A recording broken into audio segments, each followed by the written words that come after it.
TFA fam, how are all of you? Hope you're all doing well. It is the Week 8 Start Sit Show. If you're listening to us on podcast form, be sure to join us live on Wednesday nights. We will be answering all of your questions. We're going to cut those out for you guys because we know that nobody wants to listen to an hour and a half to a 2-hour podcast. So going to hit you guys with the podcast. YouTube started throwing in your questions. We will start answering them here shortly.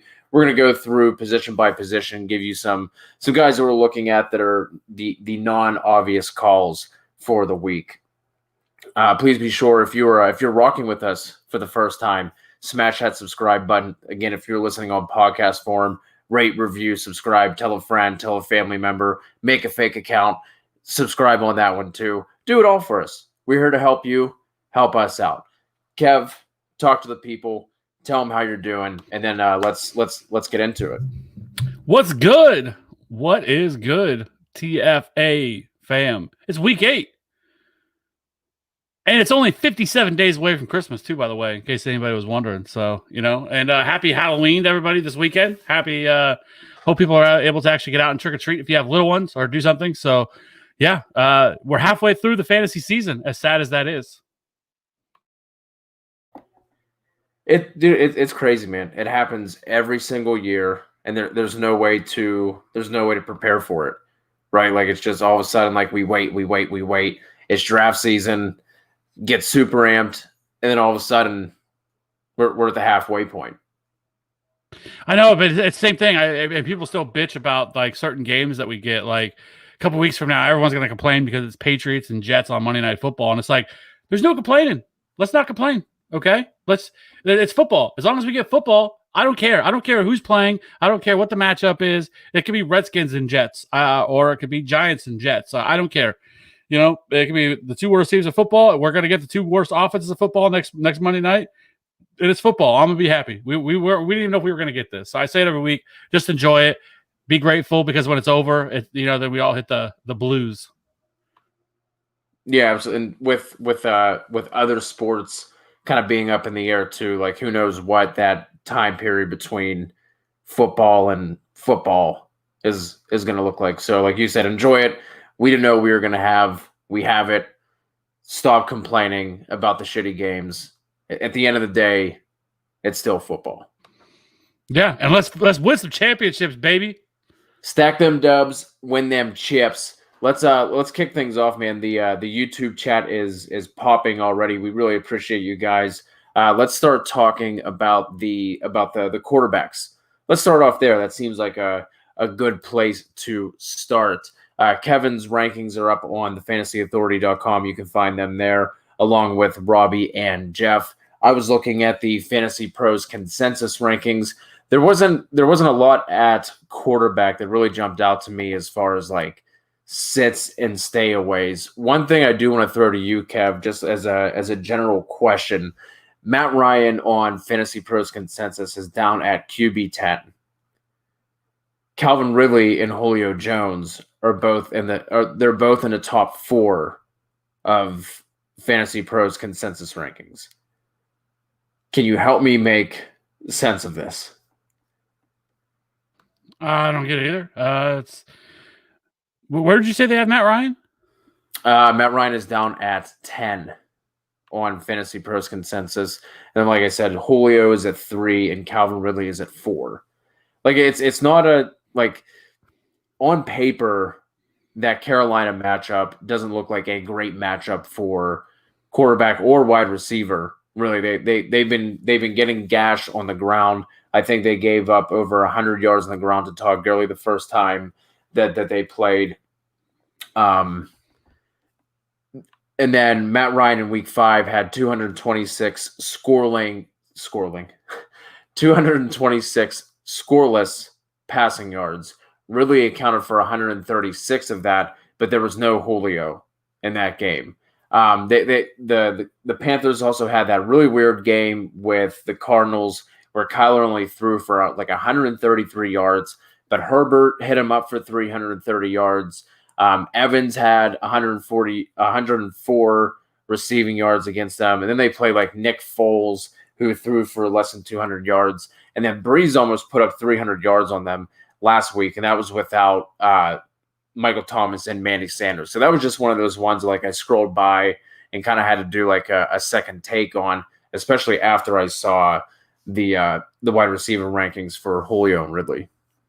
So I mean, I don't think QB 10 is like anything great. It's actually where I have Matt Ryan is QB 10, and I mean, let's face it, Julio generally wins from inside the 20s, right? He's not a guy who sees a lot of touchdown equity, so for him, you expect for him to be getting somewhere, 5 to 8 receptions, probably 100 yards, somewhere around there. So to come in as a wide receiver 1, 18, 19 fantasy points, I think that's pretty fair. And the same thing with Calvin Ridley, who finds the end zone quite. He gets looks inside the red zone much more often. So I don't, because I have Julio at wide receiver 2 this week, and I have Calvin Ridley at 6. So I actually have him higher than what they do. Julio in his career has absolutely thrashed the Panthers. I'll never forget. It's been probably 3 or 4 years ago. What like fantasy analysts were like, "Stay away from Julio Jones this week." It was when Josh Norman was in his prime, and there's no way that he's going to do anything. And he went out and had like 300 yards and 2 touchdowns. It was something. It was ridiculous, right? And so like Julio Jones can beat anybody. I don't care. And I do think something with the Panthers has more to do with the fact that look who they played. A lot of times, whenever you look at like fantasy points against, like you should probably look further into certain things if they don't seem to add up to you, because a lot of times just context matters. And correct. I think that often goes overlooked. People just look at fantasy points against and they look at it as like gospel. And a lot of times it's not. Like there's certain things that go into these and why it is the way that it is. If a team's had a really easy schedule to start the year and they played some bad offenses, then you'd probably expect for that to be a little bit lower. So I still think the Panthers can be had through the air. I think the Falcons, being a Thursday night game, but I definitely think the Falcons with Julio Jones back and all their weapons fully healthy, I think that you can look for them I think you can expect this to probably be a pretty high scoring game. So yeah, I mean, I like Julio, I love Calvin Ridley, and I think Matt Ryan is definitely a QB1 this week. And then one of the, like I said, there weren't any that really jumped out to me as like sits or fades, if you want to look at it that way. But somebody who was ranked a little bit further on down the list, Jimmy Garoppolo was coming in at QB 21. And I get it, Debo's out, and now they're down to Ayuk, Kendrick Bourne to step back up, and then obviously Kittle. But Garoppolo at QB 21 going up against Seattle, and they're giving up the second most fantasy points per game to quarterbacks. Like that's just one where definitely we talked about him on the waiver show. He's an absolute stream this week, and I was a little bit surprised to see him that far down on the list. I mean, behind like Baker Mayfield now without Odell, Ben going up against Baltimore, which Baltimore hasn't been the defense that they were last year. Like I still don't look at that as a really good matchup for Ben by any means. Like Kirk Cousins against Green Bay, I think I'd have Garoppolo ahead of at least 2 of those guys. Where do you have Jimmy G this week in your rankings? So I have Jimmy Garoppolo. I need to fix that graphic real quick, but I have Jimmy Garoppolo currently at quarterback 13 or 14. Yeah, 14, right outside of a QB1 this week. You're right. That's ridiculous.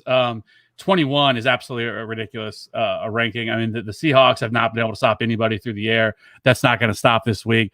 The only thing that would concern me with Garoppolo is why I don't have him as a QB1 is mainly due to the fact that they like to run the ball so much. So if they're able to get up and have any sort of built up lead, they're going to continue to run the ball. That's the only thing that has me from having him outside of a QB1 this week. But other than that, yeah, it's a great matchup for the 49ers. I think this is going to be one of the fun games on the slate that we should really be able to look at. So,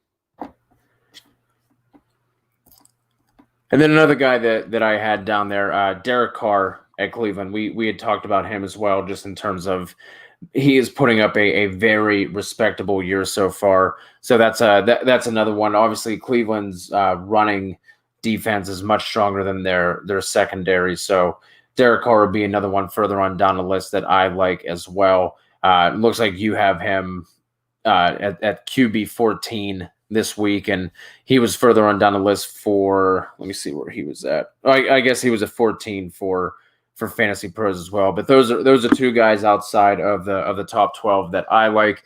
Like I said, knowing that I'm really sitting, Kev, how are you looking at the quarterback week this week? Is there anybody that's relatively high that you've seen that you're a little bit lower on, or who are some guys that you don't think are getting enough love in week 8?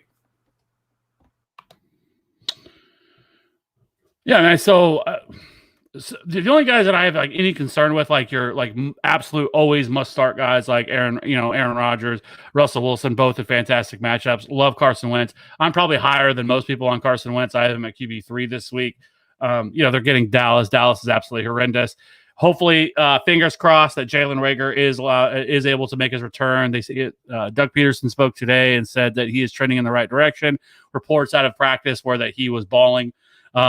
So it wasn't a leg injury or anything like that. So as long as he's able to catch footballs, I don't see how they hold him out of this game against Dallas. Now they could be a little they could play it safe and hold him out for one more week because they do have the bye next week. So, but it looks like he's trending in the right direction to play. So they're getting their weapons back. They also activated Dallas Goedert off of IR as well. So I don't think he plays this week. I think this is just to get him back into practice and kind of get him acclimated. And then I foresee him probably being back week 10.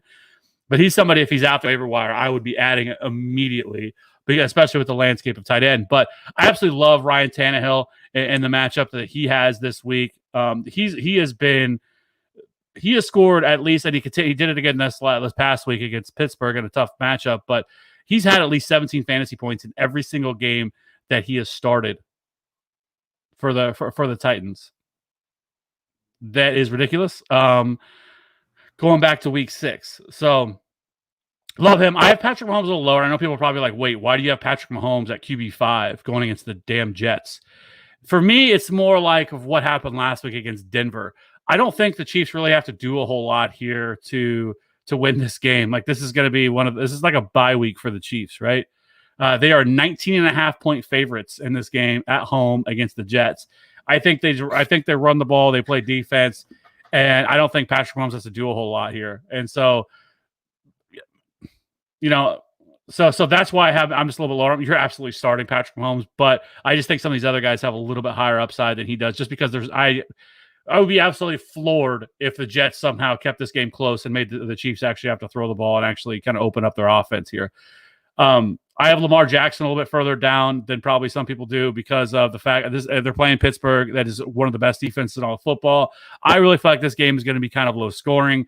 2 division rivals going against each other, Big Ben and Lamar Jackson. Lamar Jackson has that rushing upside, so that's why I still, keep him there. But, this is not most weeks you don't want to target this defense. So, but with Lamar Jackson, you can't sit him.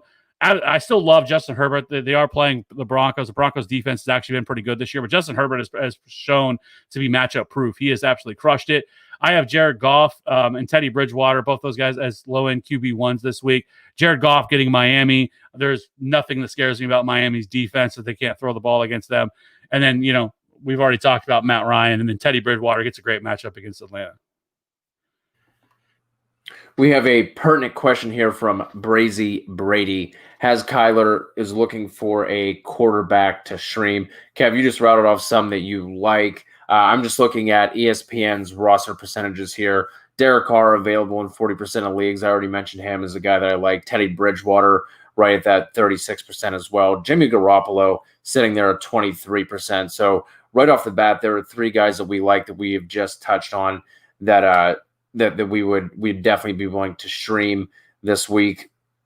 Baker Mayfield going up against the Raiders. Like I said, I don't love it because with losing Odell, but he is available in 20% of leagues, and then Kirk Cousins available in 15%. Any other lower names you want to throw out here to help out Brazy B, double B? I mean, it would have to be Teddy. I mean, I have no problem playing Teddy Bridgewater. That looks like what his question is. Would it be a good idea to kind of obviously if DJ Moore scores any touchdowns, and he's going to cancel that out with Teddy Bridgewater. I don't hate that strategy, and if he's probably the best available, I think he has the best matchup this week. It does scare me a little bit that it's a Thursday night game because these Thursday night games can get weird really quickly, coming off short rest and everything else. But other than that, I mean, this is a great matchup for Teddy Bridgewater. It looks like Christian McCaffrey is going to be back. I don't know if they've made any final judgment towards that. Last I have seen, they have not. But as of right now, I think he has a shot at playing. But we'll see on that. I know he had to get in full practice to be able to make that happen. But yeah, I think with them having their full complement of weapons in a matchup they can actually crush, at home, I like Teddy Bridgewater quite a bit. Josh T is in the chat, wants to know flex 1 standard scoring. Fournette, Higgins, Aguilar. Either of those, any of those names jump out to you? I think Aguilar can be a trap. I know he's played really well the last 2 weeks, but I don't know if that's something we're going to be able to consistently count on. And then Rashard Higgins, I know Odell are gone. He's somebody that we're going to want to play. Obviously, they're playing each other, the Browns and the Raiders. I think this game sets up well for both offenses. The thing that worries me with the Browns side is we know they really want to run the football. They don't want to throw the ball as much. So if they can, again, this is another team, if they can get a lead, they're going to run the ball.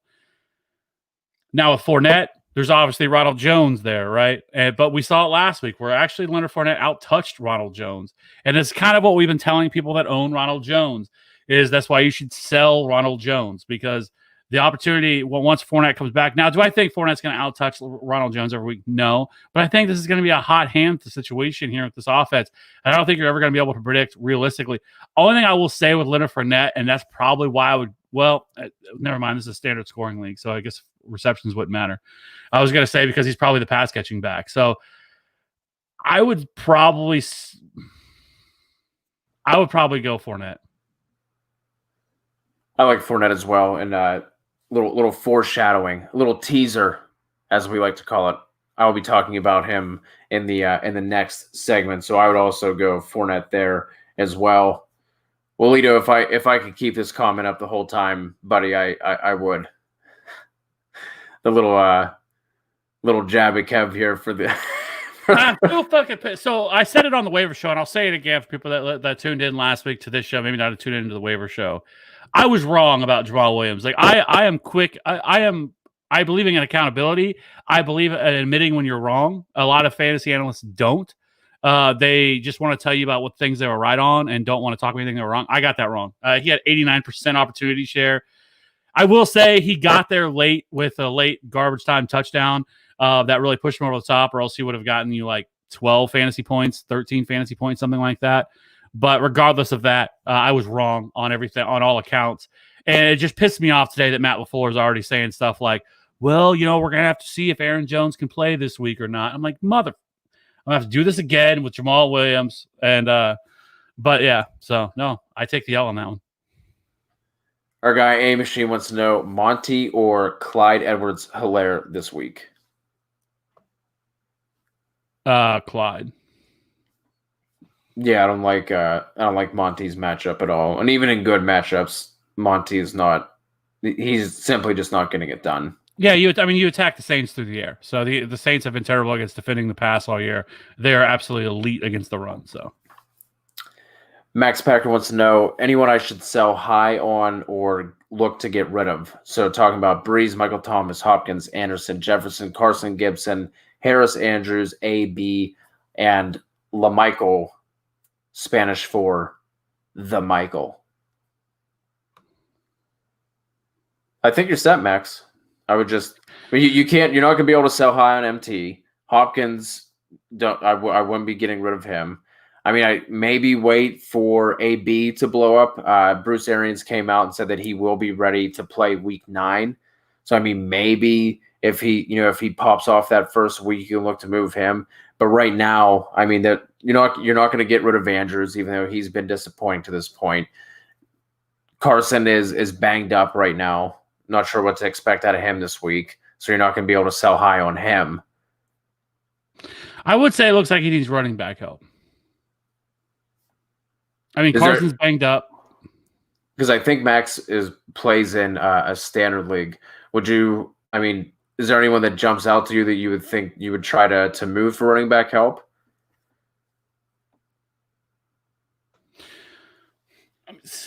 So it's tough in a standard. So in a standard league, it's tough because in standard leagues, running backs are even more valuable.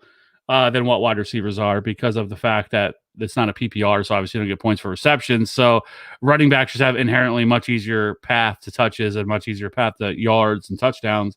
So in standard scoring, it's harder to acquire a running back than it is with wide receiver. But, I think you could look to move somebody like a Robbie Anderson or a, Justin Jefferson or something like that. I mean, because you're kind of loaded at wide receiver.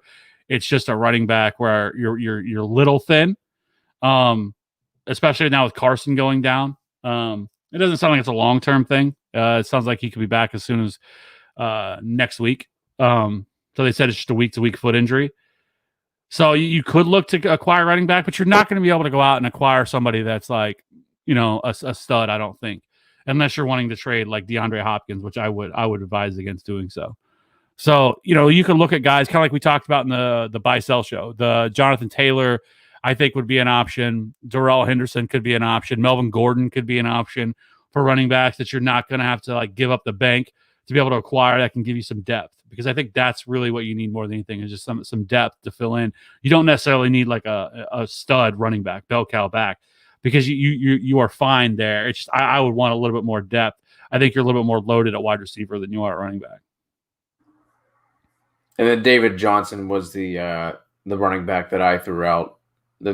Would you do Anderson for DJ in a standard league? Yeah. Do you think that gets it done? I think the best thing you probably can do is just obviously, I'm not breaking any new ground, but telling people this, but you just need to go find teams that have weaknesses. And if your strength is at wide receiver, go look for a team that is really shitty at wide receiver and see what, and then that's how you get a deal done. And then say, hey, I know you desperately need a wide receiver. I'm looking for a little bit of depth at running back. I'm not necessarily looking for your stud wide running back. You have Melvin Gordon or that you run in the flex or whatever. I'm willing to give you the X for this. Would you want to do it? That's what I would be looking for. Don't go out, head hunting looking for an absolute workhorse, or see if you can get Nick Chubb. I've been saying it forever. Nick Chubb is a real viable option. I think we need to do a segment, the art of the trade, as we approach trade deadline, because there are just so many times. I'm not going to go off on a tangent here, but like something as simple as that makes sense. Like where you're strong, find someone who's weak. Like don't go after their best player. If they're also strong at wide receiver, don't try and give them another wide receiver if they only have one running back. Just simple things like that. I think that's something, have the producer jot that down for us, and maybe we'll have to get something like that going. But Max wants to know Breeze or Garoppolo. I'm going Garoppolo there. Yeah. Justin T, Hyde, Bell, or Joshua Kelly this week at the flex.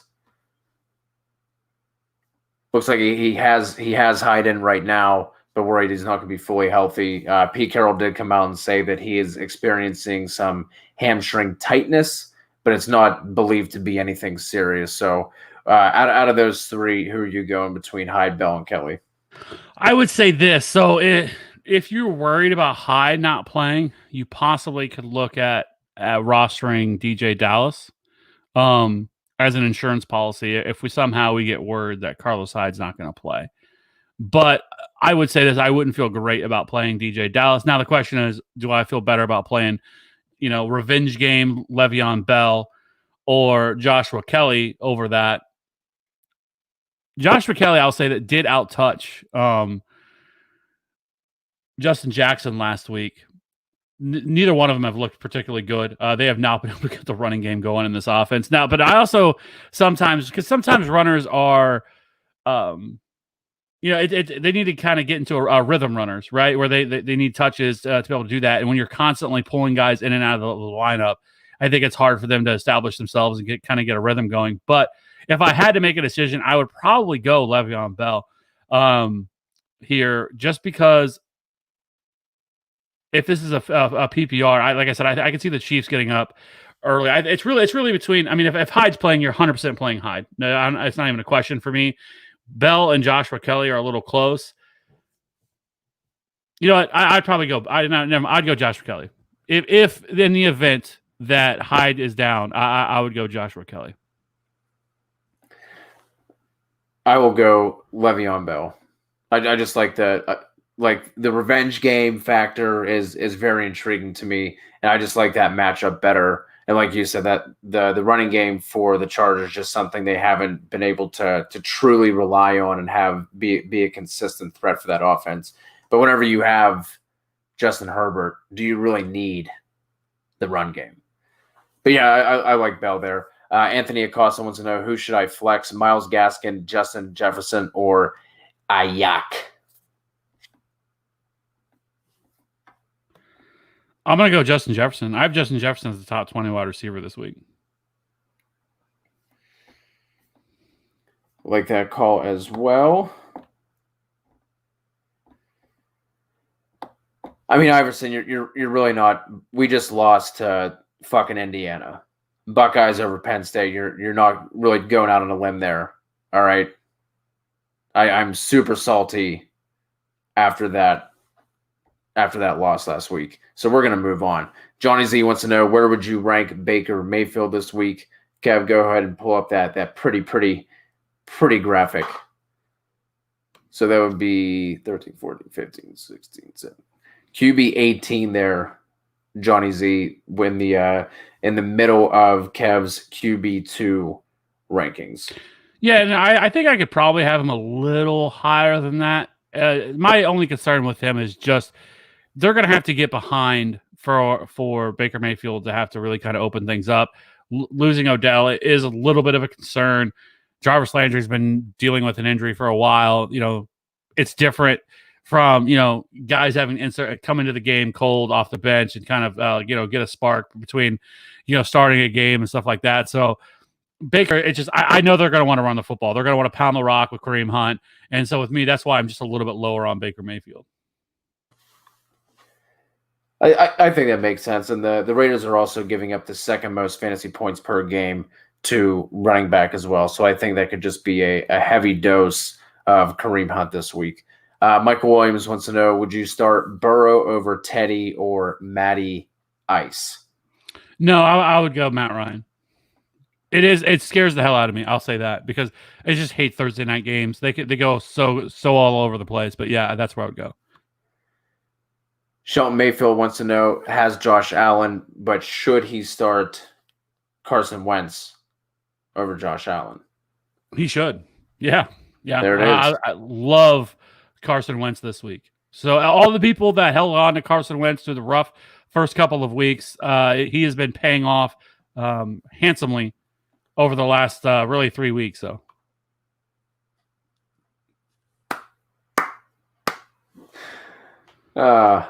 Fantastic. Michael Williams. What? Actually, let's just do it. Let's just bring up the running back rankings.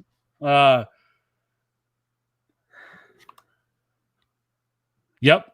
So if you've noticed this week, I put up some stars to indicate that if they're going to play or not this week. Because as of right now, I'm not 100% confident that either him, Miles Sanders, or Christian McCaffrey. I am the least confident on Miles Sanders actually playing this week, and I'll have to make some adjustments on Sunday to these rankings. Whenever we do our game day show, I update them to where we're at within they're at. But as of right now, I have Aaron Jones. If Aaron Jones is out and Jamal Williams starts, I probably have him as a high-end RB2, low-end RB1. There you have it. Michael Williams wants to know, 2 RBs and a flex: Boston Scott, Darrell Henderson, Myles Gaskin, Gio Bernard, Deontay Johnson, Jamison Crowder. So let's start with the running backs first. I think you probably lock Scott in going up against Dallas, and that defense, that team has basically just they've packed it in, right? They're releasing guys or trading guys on the defense. That defense was already not good, and they're getting rid of starters at this point. So I think I would lock in Boston Scott. Who would be the second RB out of that group that you would pick, Kev? I'm locking in Darrell Henderson. He continues to see a heavy workload here. I'm locking in Darrell Henderson, but I don't know if Miles Sanders is going to play. He did not practice today, but that doesn't really surprise me at all. being Wednesday. I mean, obviously Friday, the practice report's one that matters. I don't know if he's going to play. He very well may not. They do have the bye week next week. They could just play it safe with him.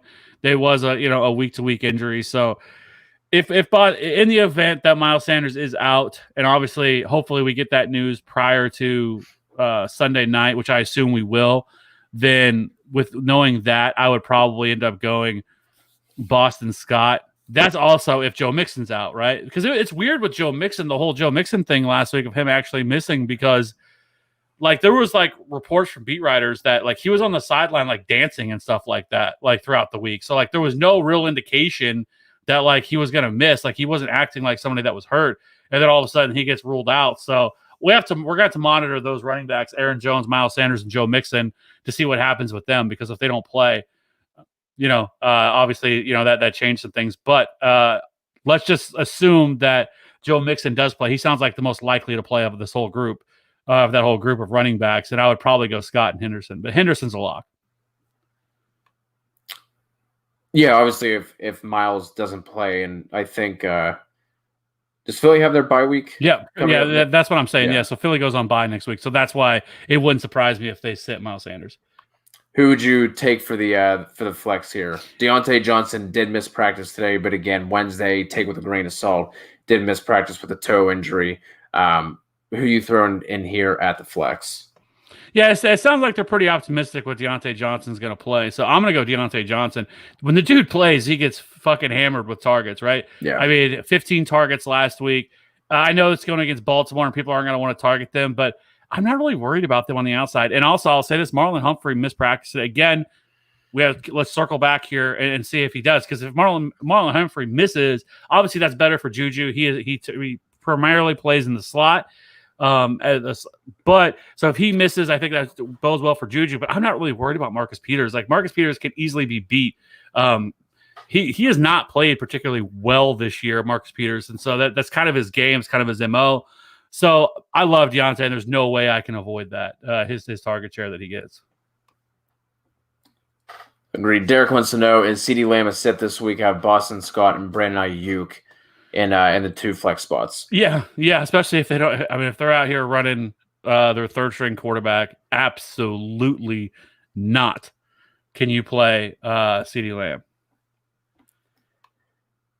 Max says he has Hyde, Perrine, and Harris this week. Has to start two of them. I mean, obviously, just wait and see what happens with Hyde if and Carson for that matter. If Carson's out and Hyde is a full go, you're obviously locking in Hyde there. And then I mean, who would you go with between LaMichael and Harris? It's tough because both of them are in bad situations where they could get down, and neither one of them are. Or I mean, Damian Harris isn't really a big pass catcher, so if they get behind, like he played well last week. Actually, I think he went like 10 for 56 or something like that. They just got the shit kicked out of him, so he was game scripted out of the game, and so that's what makes it tough with starting those guys. But I think if I had to, I probably would lean towards Damian Harris.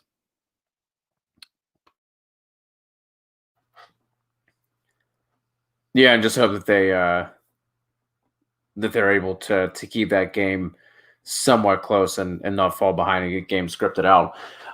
Because I did like P. Ryan as a pass catcher at Florida, I think is where he came out. Yeah, he went to Florida.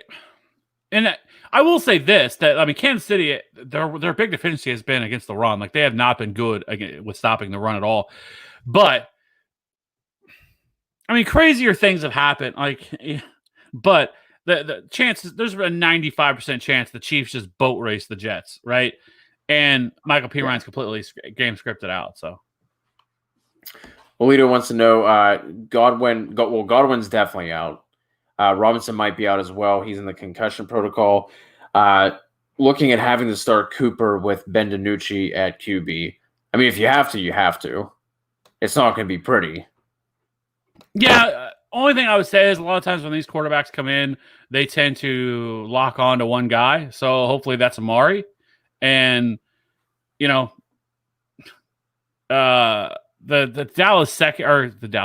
Philly secondary has not been very good this year either. So they can be thrown upon. I don't really love the running back situation. Or, you have to play Zeke. You're going to have to play him no matter what. But I actually have Zeke like RB8 this week, which is probably a little bit lower than what most people have him, just because it's such a good or such a bad matchup for him. And then I assume that the Eagles are just going to load the fucking box and just bring the house all night on Ben DiNucci. So Chuck rules. I have Julio. You do rule, Chuck. You do rule. It's a scientific fact. Julio, Parker, Deontay, CeeDee Lamb, Chase, Claypool. I mean, I liked Cheese Lamb better in your previous post, but Julio, Parker, Johnson, CeeDee Lamb, Chase Claypool, start 3, no PPR. Julio's locked. Yep. Deontay is a lock, and then I would probably go Devontae Parker. Yeah, just monitor him. He was also a Wednesday absentee or limited, one of the two, but he did not get in a full practice today. So keep your eye on that, and then come back on Sunday once we know more, and we'll let you know on that one. Would you still go Garoppolo over Breeze if Michael Thomas is back?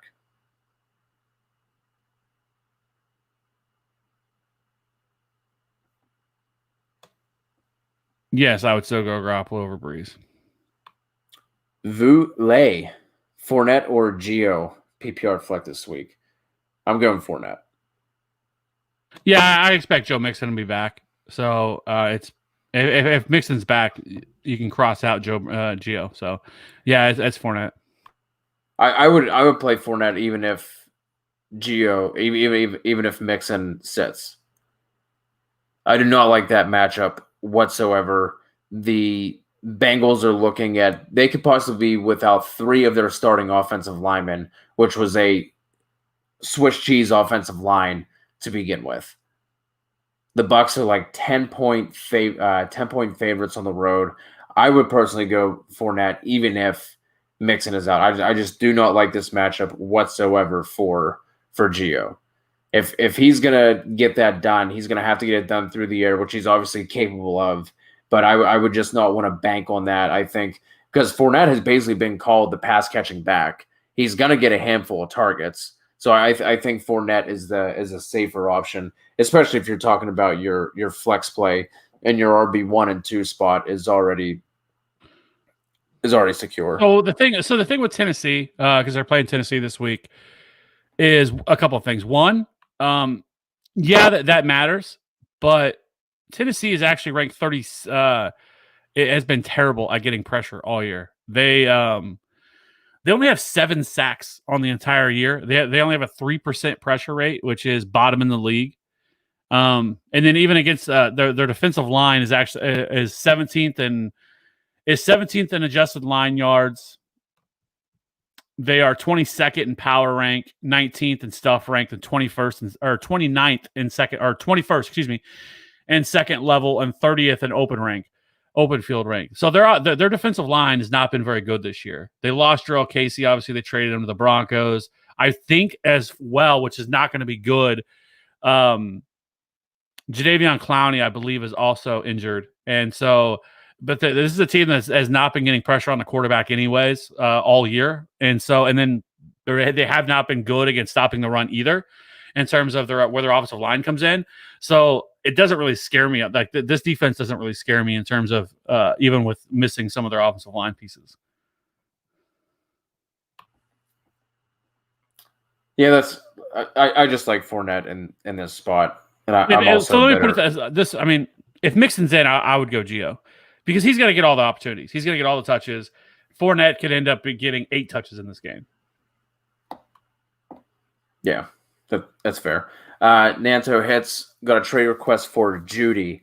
Would be getting Al Lazard and Mims and trading away Judy.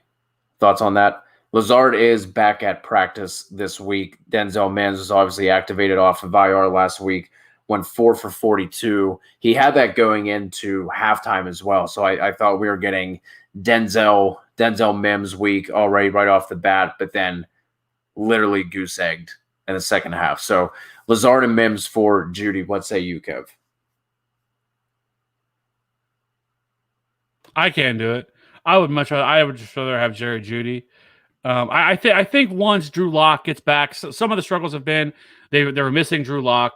Obviously, playing Kansas City. Kansas City has one of the best defenses, especially their secondary is one of the best in all of football. Their pass defense has been terrific this year. They did a great job of locking down wide receivers. So with that being said, like I just can't do that. Like I don't think you're getting a big enough up.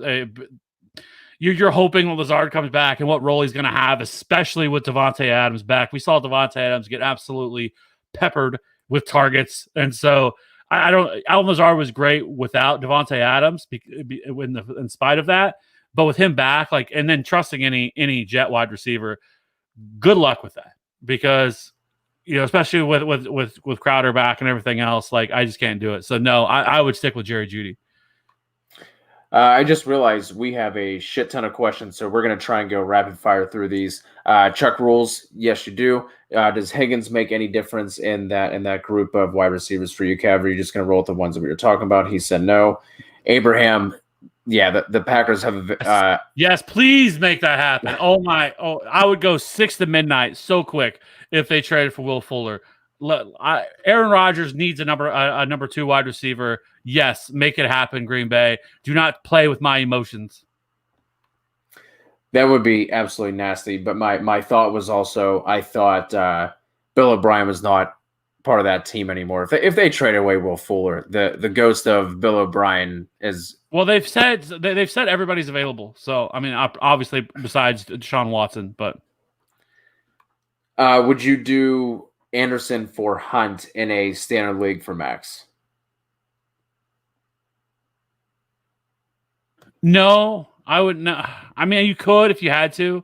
The only thing is that he goes back to being that RB2, and in a standard league where receptions don't, so he's not. You want the Chubb side because in a standard league receptions don't really matter, so it takes away his value. With Chubb returning, because essentially you'd get him for this week, and then after that, bye. And then Stefanski said pretty much. I mean, it sounds like you can pretty much lock in Nick Chubb for week 10. Jimmy Graham and Trey Burton. I'm going Jimmy Graham. I can't trust that Colts situation. Yeah, Jimmy Graham at tight end right now. Charlie Bynum, Zeke for Calvin Ridley. Nope. Iverson, Claypool, Crowder, or Kelly at flex. PPR. You cannot play Claypool. I'm not playing Claypool anymore. Listen, like he's been great when Deontay Johnson's been out, but when he's been back, like what do you see? Like 2 targets last week or something? Like yeah, him and Juju just get hammered with targets. So no, I can't do that. And so for me, it would be Crowder.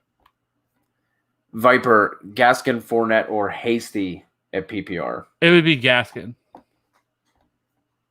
Simeon G. Moss, Zeke and Robbie Anderson for James Conner and Clyde, or Zeke and Keenan for Ridley and Jonathan Taylor. So Zeke is going to be part of this. So it's either Zeke and Robbie Anderson for Conner and Clyde, or Zeke and Keenan for Ridley and Jonathan Taylor. You talked about Jonathan Taylor being one of your favorite buy lows this week. If you guys missed that video or pod, you can go back and check that out. But Kev talked about Jonathan Taylor as one of his favorite buys going into week 8. Would you be willing to trade Zeke and Keenan for Ridley and John Taylor, or would you rather do Zeke and Robbie Anderson for Conner and Clyde?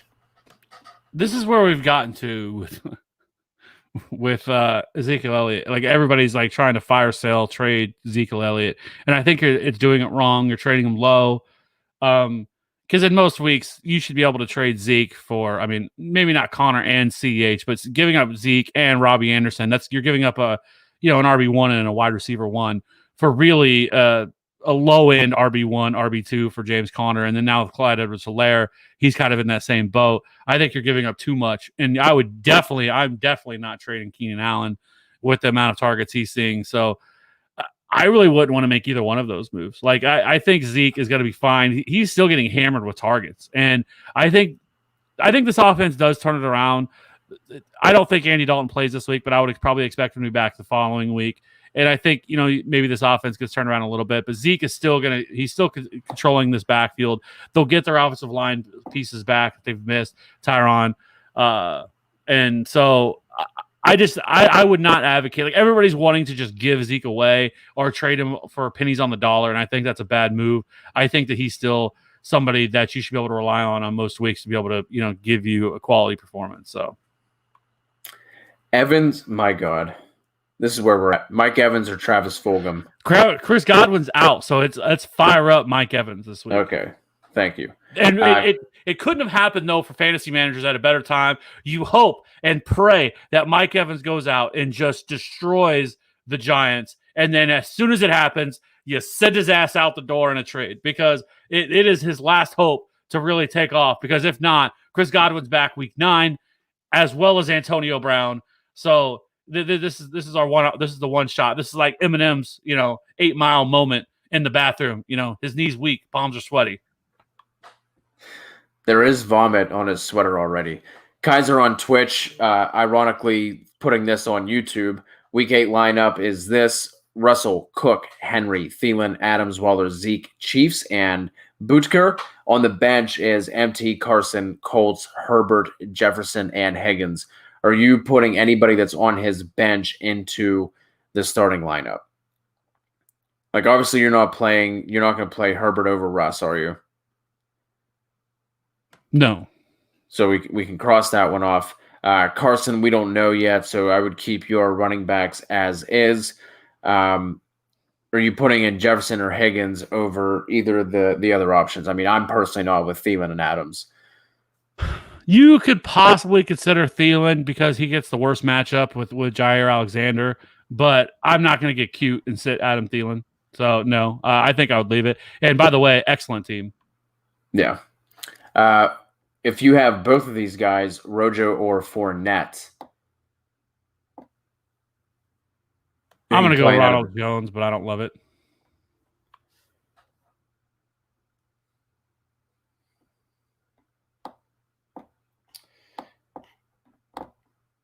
Rojo or Swift?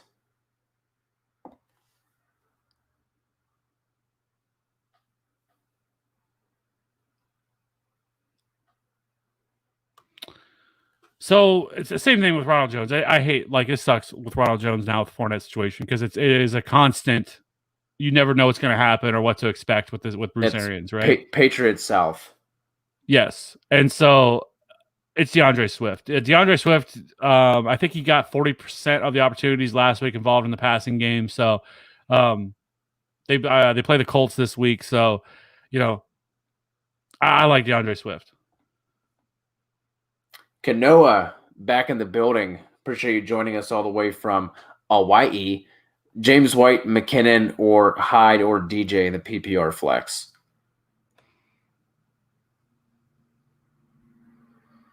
Oh, it's Hyde. I mean, if Hyde plays, it's Hyde. If not, I'm going McKinnon. And by the way, did you Walito, shout out to the dude. He had first mentioned it to me, and then I saw it on Twitter afterwards that Kyle Shanahan. This is twice now Kyle Shanahan has fucked fantasy people this year. Because first was the Jordan Reed thing back when Jordan Reed was healthy and George Kittle was out, where they're like, no, we're gonna. Jordan Reed is going to play his same, allotment of snaps he's been playing. He's only which he'd only been playing 10 snaps, and so that's all he's not. We're not going to move him up. We're going to leave him at 10 snaps. And so, like, DFS, no, everybody wanted to play him because he was 3K, and then nobody played him because they said he was only going to get 10 snaps, and then he went out and played like the most of the game and crushed. And then now this past week, apparently it was the plan to sit Jerick McKinnon. All along, they just didn't decide to tell anybody. Not that they have to tell us, but it would have been cool, Dick, to let us know that, because all these people played Jerick McKinnon, and the dude did nothing. But yeah, that's my TED talk. Danny Lynch, Ayuk, Juju, or Hollywood Brown at the flex?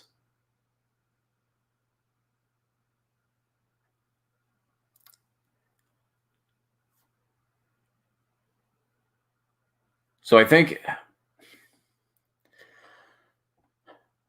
the matchup doesn't scare me for Hollywood as much because the Steelers corners can be burnt.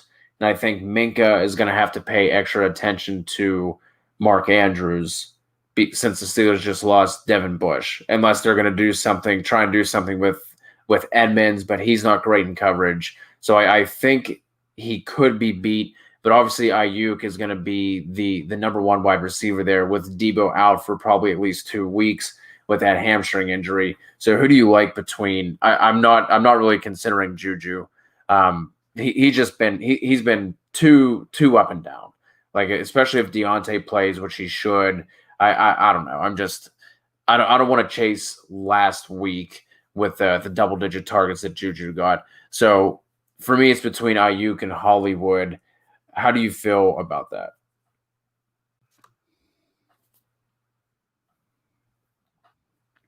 I would go Ayuk. I currently have Ayuk at wide receiver 24 this week, so a low end wide receiver 2. Voulet wants to know, would you start Tua this week or Newton or Teddy Bridgewater? I don't know why I almost called him Teddy Bridge. I'm gonna go Teddy. Yeah.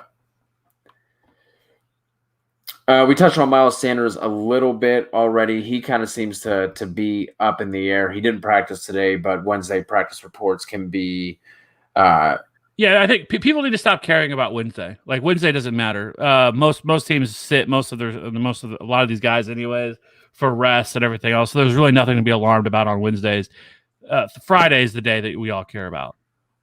Yes. So, but do I think he plays? I'm going to lean towards no. Yeah. But I do think there's a shot. I mean, it was a week to week type of thing, and I know a lot of people keep talking about. People keep talking about. What was I going? The comment there threw me off. I was just gonna. Collect your train of thought. I was just gonna use. Jay Thumper 147 on Twitch asked us if we want to become famous, we can buy followers, primes, and views on this website. We're not going to buy or pay for shit, but if you're watching us for the first time and you're not yet subscribed, now would be a lovely time for you to do so. We will not be able to pay you in monetary means, but we will give you this goddamn fantasy goodness, and we will answer every single one of your questions, and that'll be our payment back to you. Kev, do you have your train of thought yet? Yeah, so what I was going to say is everybody keeps talking about the Eagles and them resting them starters like that this game is a complete toss-up for them. I mean, I hate to break it to you, the Eagles have won 2 games this year. So let's slow the brakes and act like there's no chance that the Eagles could lose this game, and everyone's acting like it's kind of like a layup for them, and it's an easy decision to just sit or to Miles Sanders and all these other guys. But should they win? Yes. But so I don't know. I've just been seeing a lot of that this week. Abraham has Russ, Scott, Henderson, Adams, Ridley, Waller, A.J. Brown, Bullock, Chargers starting. Benches Carson, Mixon, Chubb, Gibson, Robinson, and Higgins. Whew. I mean, hey. Once you get healthy, I mean, that's wait for Robinson. I think Robinson is going to be a prime sell candidate in 2 weeks if you can hold off, and as long as Carson, Mixon, and Chubb are back healthy. Like, you're not going to need Robinson or anyone like that. So is that Allen Robinson or James Robinson? That is a fair question. Either way, the way he's listing them makes you think that it's James Robinson because it's all on the running backs. But if that's Allen Robinson, and which makes sense he has him on his bench because he's going through the concussion protocol, then no, I would not want to sell that. Demolition Man and CMC out this week. It's still up in the air. There's a chance that he plays, but it is not yet determined. Even if he does play, I would expect him to I don't know. What do you think? Like maybe half the touches. I just don't see that is James Robinson. I just don't see any reason for them to just throw him right into it. I talked about Mike Davis being a sell candidate this week, and I think it with as well as he has played, I just don't see any reason why they need to throw him in full force on this one. So even if McCaffrey does play and you have him, here's what it comes down to: are you playing him or not? Are you plugging him in your lineup? Oh yeah, hell yeah, yeah. I mean, yeah. I find it hard to believe, especially with the amount of running backs that are hurt right now that are out, that you're going to have anybody better. You've been holding on to the guy for this long, and I've started to see more people talk about like trades that they're getting for him, and I'm like, no, like if you held on to him this long, you hold on to him now. You held on through it now. Is there a chance he could get re-injured? Sure, it's a high ankle sprain. Does he not look the same, kind of like what Saquon Barkley did last year when he came back from his high ankle sprain? Yes, those are all possibilities. But I'm holding on to Christian McCaffrey. But do I think he plays this week? I think there's a good chance that he does. And then if he's playing, I'm 100% starting him. CJ Lang, I think we've seen him here a time or two. How do you feel about Higgins and starting in place of Odell? Me and Kev had this talk off air before the buy-sell video, the waiver video. And I like Higgins. I liked him coming out. Actually, I think he was a Colorado State guy, if I'm remembering correctly. But either way, I like the fact that him and Baker have the rapport. Kev likes the fact that Donovan Peoples-Jones has the athletic upside for sure on Higgins. I wouldn't just slide Higgins into your starting lineups by any means in place of OBJ. I would wait and see how that pans out. I would wait for 2 weeks. I'd want to see at least to see what the snaps and usage is in that receiving group. Wants to know Clyde or Boston Scott if Sanders doesn't play. Feels like Bell's going to get the ball more since it's the revenge game. Who are you going with between Clyde or Boston if Miles is out? It's Clyde.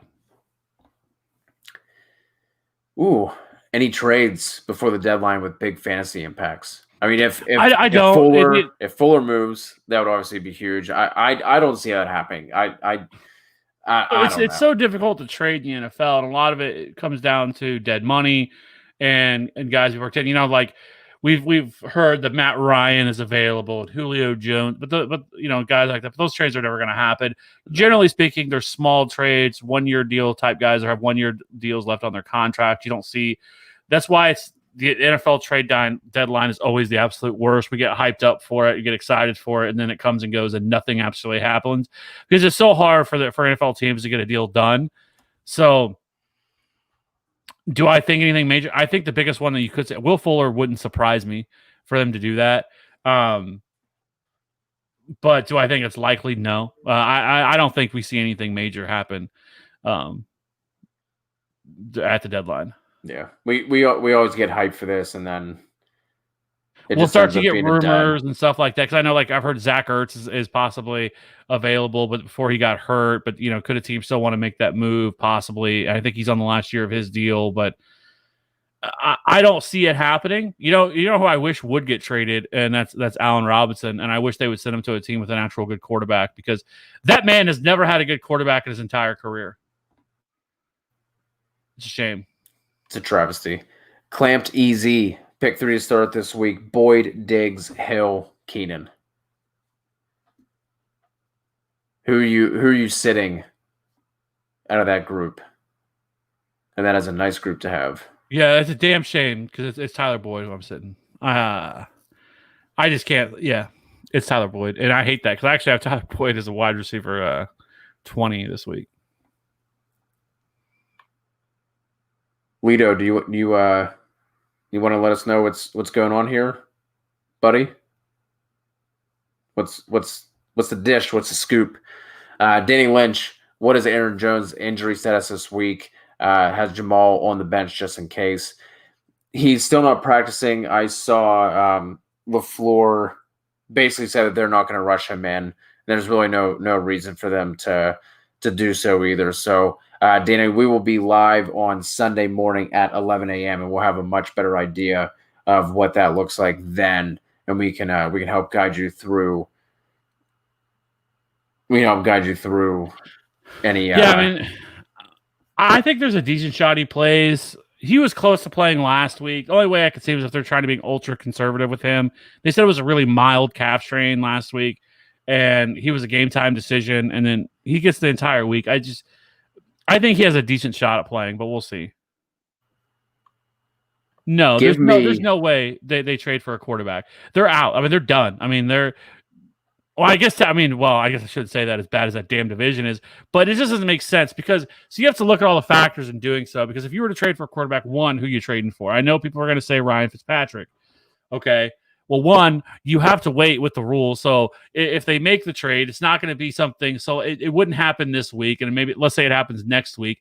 And they lose this week, and now all of a sudden you're probably 2 games back, a game and a half back of first.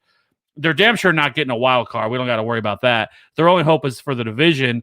They're not going to be able to use the quarterback because the quarterback has to wait. Plus, you're asking for this quarterback to come in and learn an entire new offense on the fly and actually be able to do something with it. So it probably would take 2 to 3 weeks. And by that point, you're probably already out of it anyway. So it doesn't really make sense. You have Dak coming back next year.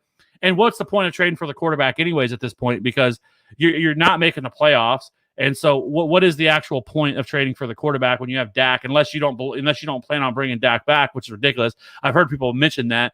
Or I should say, like, the 4-letter networks have talked about that, which is fucking stupid. The guy's one of the best quarterbacks in the league. He's definitely going to be back one way or the other. So, no, I just can't see Dallas trading for a quarterback. I just don't think it makes any sense. For all the fantasy glory, give me Winston to I love Jameis Winston as a fantasy quarterback. I want to see him so bad be the Saints quarterback next year. So bad, I want it. So Kev, I'm going to throw this one to you since you had talked about Chubb being one of your favorite trade targets. Our BB gun, Brazy Brady, wants to know, would you make this trade? Give Clyde and Fournette to get Chubb. Yeah. Yeah, I would. But so then, see, this is like a next level trading here, because then what I would do is then I would take that and I would probably take one of them. I would take Hunt from there, and I would try to package him in a deal for another running back, because I really don't want Chubb and Hunt on my team. 3D chess, baby. 3D chess. Always one step ahead.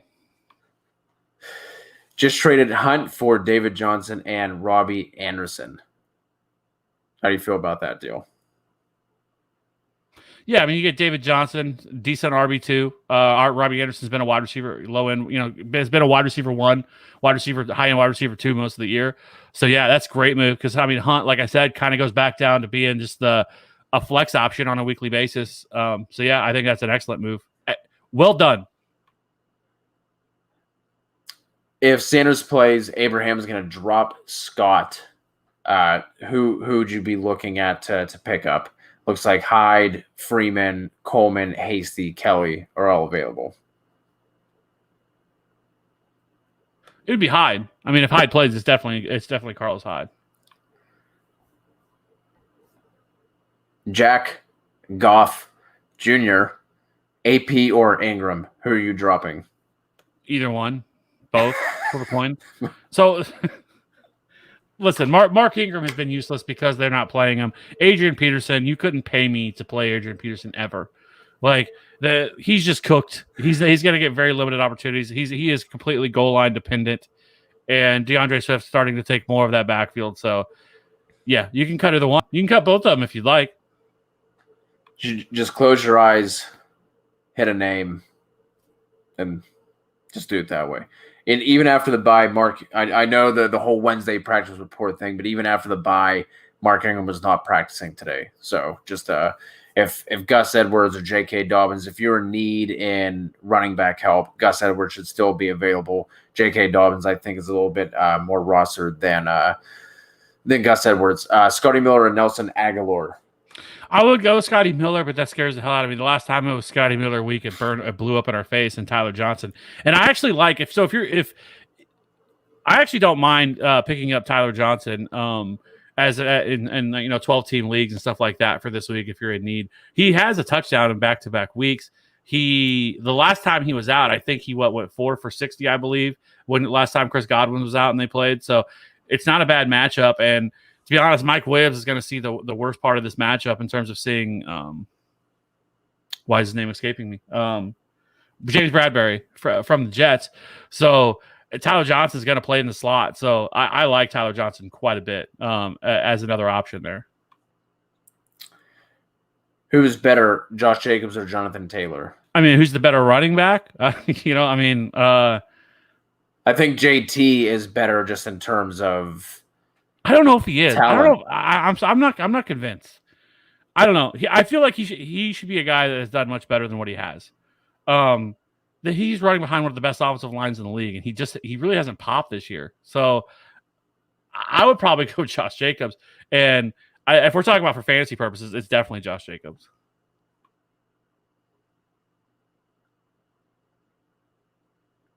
You would play Jacobs against Cleveland over JT going up against the Lions? Yeah, I mean, just because I feel like Josh Jacobs is going to be more involved in the passing game. Let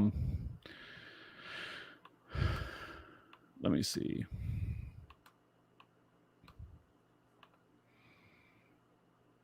J.K. Dobbins for that question, by the way.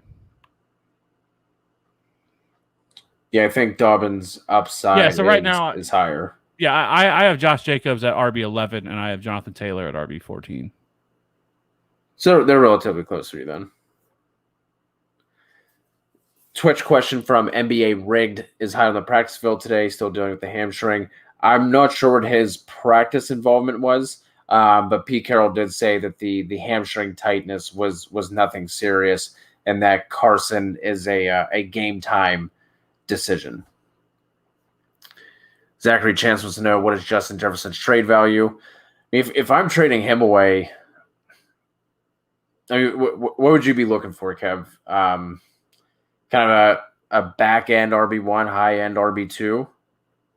You ain't getting no RB1 for him, I don't think. I mean, it's possible, but I don't think you're getting an RB1 for him. I think you could probably get an RB2 for him. It just really depends on. I mean, like the 11, 12 range, like back end.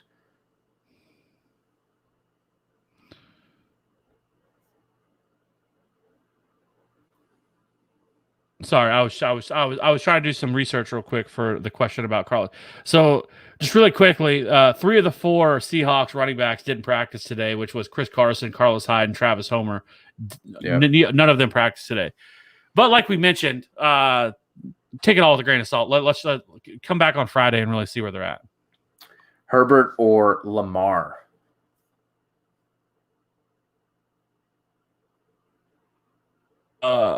It's close, but I would go Lamar. If you have AB, would you trade him before he plays or keep him and ride it out? It's just, I don't know. I think his value would actually go up because right now, I don't know what you're going to be able to get for him. I think people are going to want to wait and see what he does. But if he goes out the first week 9, in a pretty good matchup against the Saints and balls, on national television, and if he goes out and has a great game, you're going to be able to fetch a hell of a lot more for him. I would wait it out. Coop Dog, our other West Coaster, joining us. Ayuk or Amari at flex this week? So that one's closer for me. But I do have Amari just a little bit closer. I do think Brandon Ayuk. So if you're shooting for ceiling, depending on what the way your roster looks this week, I would go Ayuk because I think he has a much higher ceiling than what Amari does, basically because of who the quarterback is. But I do have Amari slightly higher. AB is absolutely worth a worthy flex ad. If he hasn't been scooped up already, absolutely scoop him up. I was a little surprised to see when I went to go do the waivers. I was looking him up, and he was already at that point. And this is Sunday night we're talking about. He was like 75% rostered in both Yahoo and ESPN. So if you can snag him, go ahead and snag him. Thats wants to know, need 2 in a PPR cup, Woods or Fournette? Are you rolling both the receivers, or obviously you have Cup here, one spot up over Woods? Would you roll Cup and Fournette, or are you going with both Rams receivers? I would hate having to start Cup and Robert Woods both in the same week, or both in the same lineup. I would actually look to move one of them if it was me, just because I hate playing 2 wide receivers from the same team. Yeah, the chances of them both going off the same weeks every single week is going to be rough. So, but yeah, for this week, I would start both of them. We need 3 RBs here for New Life: Jacobs, Henderson, Hyde, Gaskin, Hunt, Connor. Hunt is absolutely locked in. Like Yep. I mentioned, Las Vegas giving up the second most fantasy points per game to running back. You said you like Henderson. Are you going Henderson and Jacobs, or how are you breaking down these other two?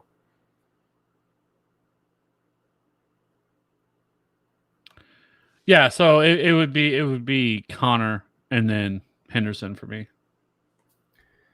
Boom, roasted. Josh Teague, 2 QB league, standard 2 flex. Where should I prove before deadline? Oh, Rogers, go ahead. Hold on. I just Yes. want to stand correct. No, it's Jacobs, Hunt, and Connor. Sorry. Okay. So Jacobs, Hunt, Connor there for you, new life. Josh T is looking to improve before the deadline. Rogers, Breeze, Goff in a 2 QB league. Clyde, Carson, Mixon, Gibson, Fournette, Scott, MT, Fuller, Jefferson, Ayuk, Higgins, Aguilar, AB, Noah. So you definitely need running back.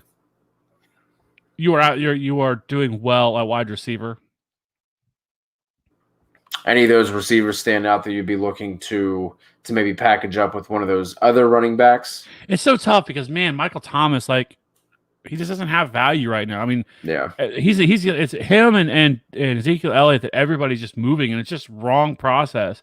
You don't move players at the very bottom of their value, right?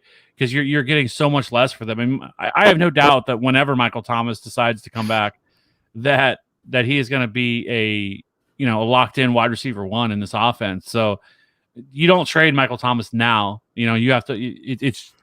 It's just a shame that he hasn't been able yet. You haven't been able to use him all year, but you're just not going to be able to get the value for him that you'd want. So I can't trade him, but I do think he could use a running back. But again, this would be a situation where maybe you package Ayuk and AB or Aguilar, who has played really well the last couple of weeks, as like a sweetener to go out and get a running back, like a Jonathan Taylor or a DeAndre Swift or something like that. Where I think it could be a little bit easier to acquire. Somebody like that, Melvin Gordon, guys like that. Mixon, Jacobs currently RB11, RB12. Where do you think they're going to end up at the end of the year? I think they're probably going to both be around that same range. I don't really see either of them like shooting up. I don't think. Maybe a couple of spots, but I don't see. I think Jacobs can get higher than that. It's just tough because they have a rough matchup, or they have a rough schedule. So, but I think that I don't think they go any lower than that. I definitely think you could definitely see them get higher than that, especially Mixon. We know Mixon is somebody who can explode and get hot. So I do think that they possibly can get a little higher than that, but I wouldn't expect them to get any lower than that. This is Darrell Henderson. AB and Chubb safe flexes. I mean, if you're flexing Chubb, good for you, Danny. Yeah, and like what we talked about in the buy sell show with Christian Kirk, like if you're wanting to make a move, like now, like it's a good time to sell Christian Kirk.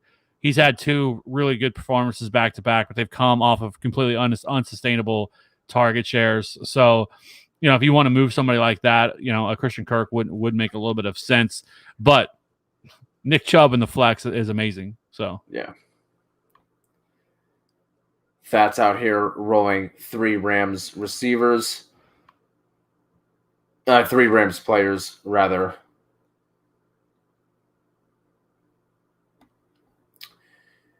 We have 2 questions here with Claypool being droppable. New Life wants to know if he's droppable, and then Coop Dog wants to know if you would drop Claypool for AB.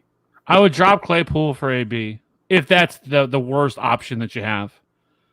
Because I don't really necessarily want to drop Claypool. Because I do think he has some usability, especially in different matchups. But the problem is that if Juju and Deontay continue to get that kind of target share, I don't know how you can ever think about playing Claypool. But, I mean, Deontay's not been somebody who's been able to stay on the field for a long period of time either. So I would want to hold Claypool. Would you trade Hollywood and Tanny for Connor? Yeah, so Tannehill doesn't matter to me. You have Deshaun Watson. Right. The only thing I would say is, man, you really hope they don't trade Will Fuller because that would really hurt his value. Yeah, absolutely. So would you make that trade then, Hollywood for Connor? Yeah. Start 3 from Kanoa.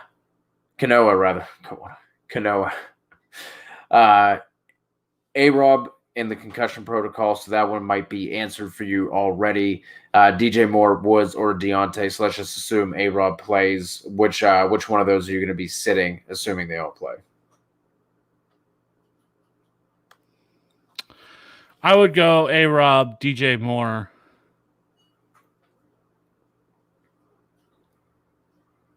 And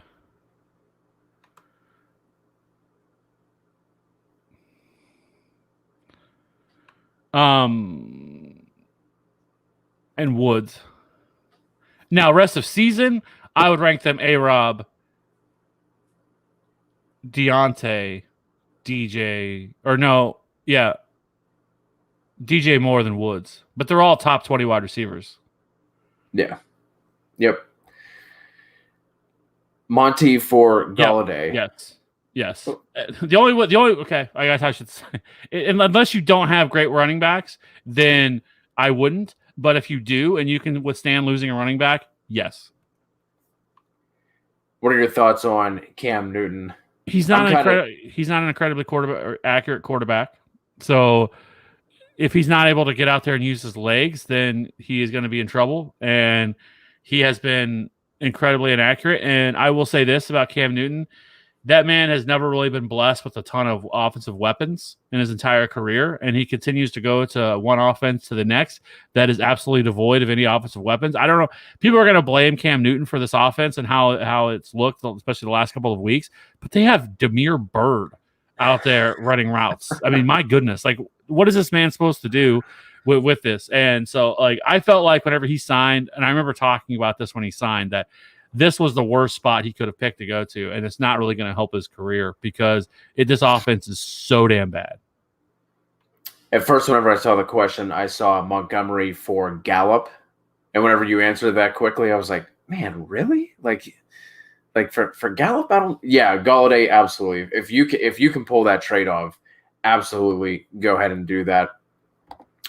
Would you drop Joshua Kelly or Derek Carr for Guyton in a PPR league, but they get the bonuses for the long touchdowns?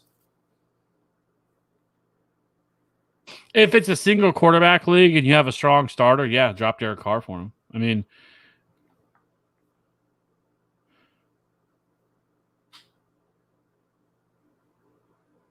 absolutely. We don't even have to have this conversation.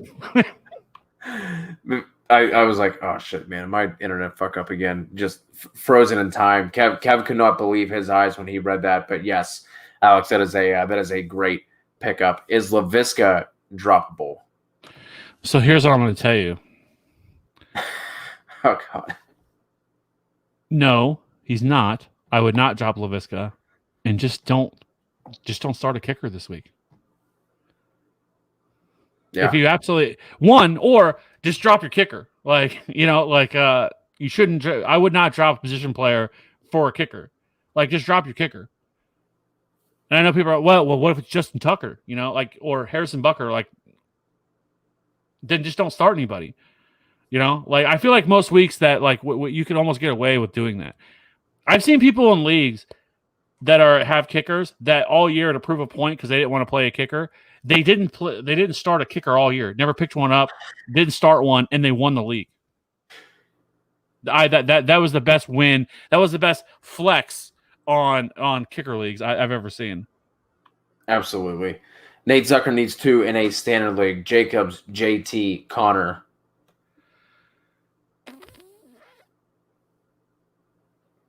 Well, according to your rankings here, sir, that should be. Well, this is the standard. Those are PPR rankings, sir. So in a standard league, I would go Jacobs and Taylor.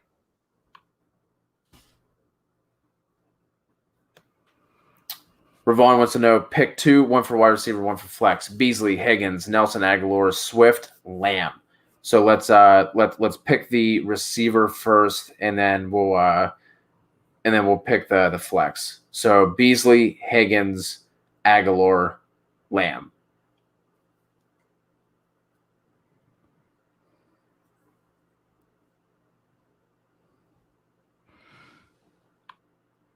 Beasley. Yeah. Higgins. Beasley's a lock. Okay. And then for the flex, are you flexing Swift over those other receiver options? Yeah, I'm going to go Swift. Mike Evans or Justin Jefferson? Mike Evans. Pick 2, Shepard, LaMichael P. Ryan, Harris Aguilar, Donovan's People Jones.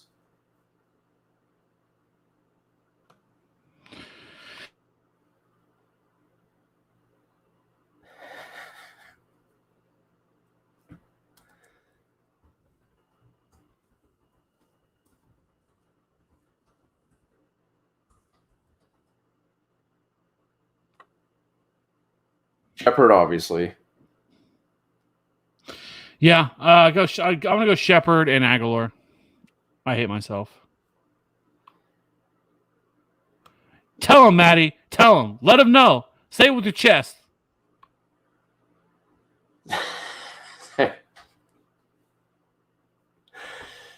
Pitt at Baltimore, NBA rigged. How do you see that play? This one, as the pessimistic Pittsburgh homer hater, I don't have a good feel in this game. I really don't. That Ravens defense isn't what it was last year, but this is going to be Pittsburgh's toughest contest to date. Top 3 performers. I think Deontay's going to have a good game if he plays, so he'll be 1. Mark Andrews, I can see it getting loose for a score. He would be 2.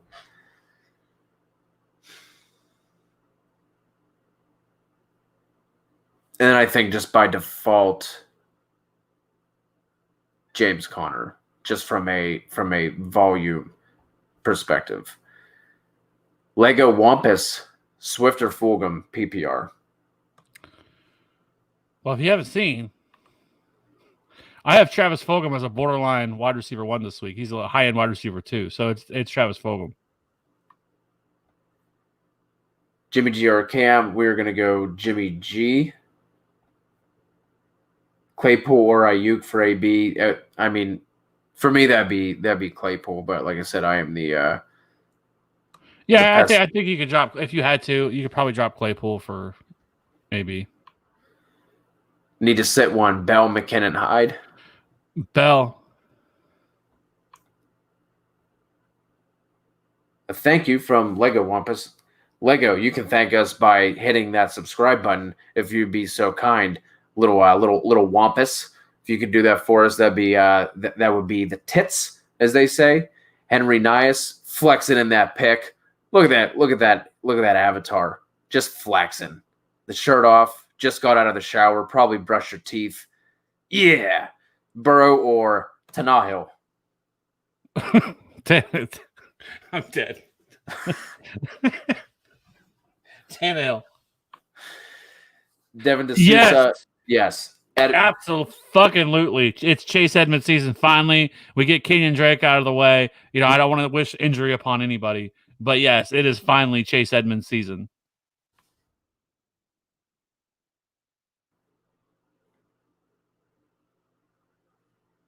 I have Noah Fant out. Oh, wait. I should probably bring up the actual RB tight end twos. So I have him because I don't think that he plays. If you watch the game last week against Denver, he did not, or against Kansas City, he did not look good whatsoever. He is clearly still hurt. I don't think he should have even been out on the field.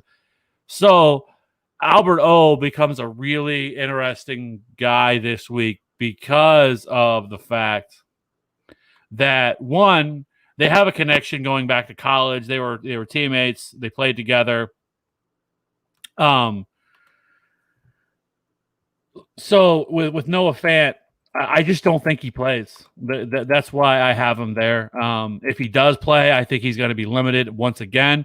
He was limited last week.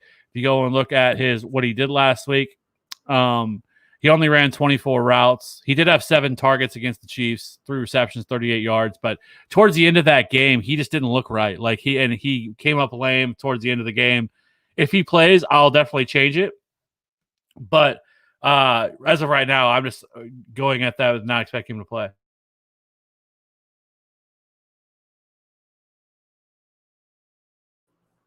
Alex, if Michael Thomas plays, I would absolutely start him. If he ends up playing, not entirely sure what to expect out of that whole situation. That seems to be kind of crazy in New Orleans right now.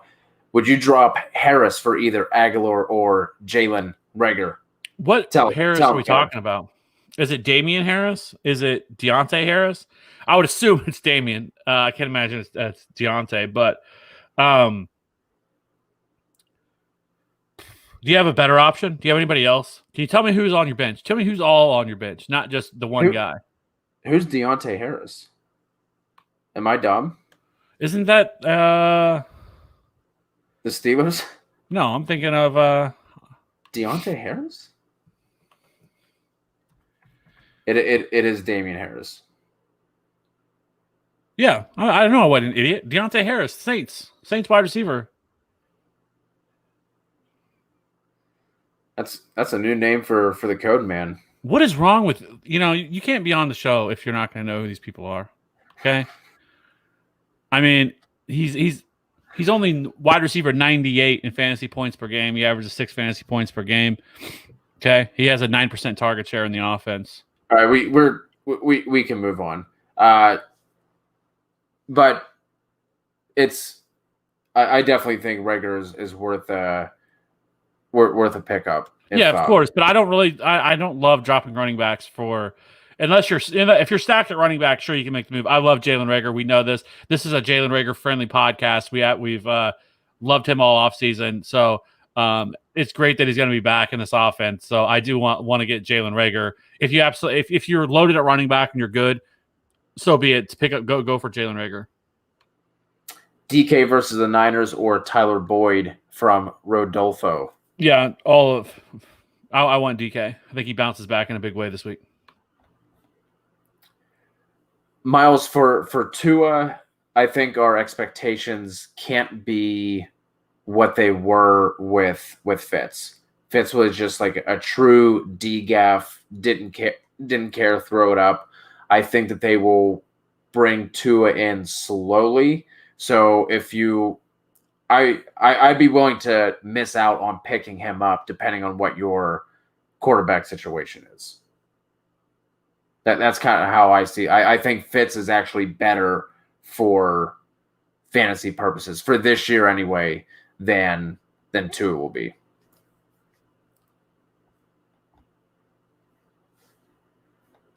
D'Souza, I'm going to have to go back and look at whoops. Could also do Gronk, Tantney, Hollywood for Connor Fournette. Oh, yeah, give me that. I would much rather do that side. This same one with Deontay or Deshaun Watson, right? Pretty sure it is. The old noggin is pretty good memory. I'm pretty sure that it was the same one. Raj, do I trade Tyreek and Edmonds for Chris Carson and Godwin? Already have Keenan Allen and DK at wide receiver. Trade away Hill and Edmonds for Carson and Godwin.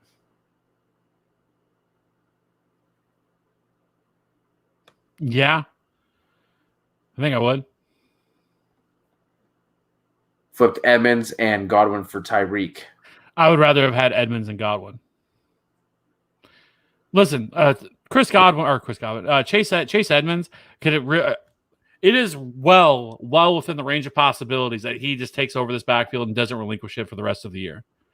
So if he plays well over these next couple of weeks, once they come off of bye, he could take over this backfield. We saw it last year with this Cardinals offense, where it was David Johnson. He got hurt for those few weeks.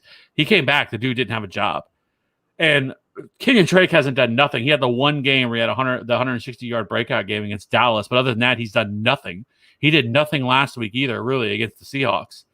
And so it was Chase Edmonds that looked like the best running back, and it was funny because he didn't really get anything going, and then all of a sudden they put Chase Edmonds in, and Chase Edmonds starts ripping off a long run. So it's Chase Edmonds, and I just think that he legitimately has rest of season top 10 upside. Alex D needs 3: Michael Thomas, Justin Jefferson, AJ Brown, Mike Evans, and Diggs. Well, I don't think Michael Thomas plays. I guess we'll see, but I don't think he's going to play. I don't think so either. But if he does, you're starting him. But in the event that he's not, I'm going to pretend that he's not, and I'm going to go AJ Brown, Mike Evans, and Diggs. Singletary or Swift from Stefano? Swift. Trade Hawkinson, Rojo, Joshua Kelly for Kittle. Is that a dub? I think you gave up too much, but obviously, I mean, George Kittle is a monster, and he is the best tight end. Between him and Kelsey are the two most consistent, best tight ends in all of football. But Hawkinson hasn't really been bad this year. So, like, it's not like a huge, massive drop-off from, or upgrade over Hawkinson. And then giving up Rojo, Kelly doesn't matter to me. Right. So I think you probably overpaid, but it wasn't a bad move as long as you're still good at running back. Correct. Would you sit Zeke and start either Cole Beasley or T. Higgins at the flex coming from Carlos?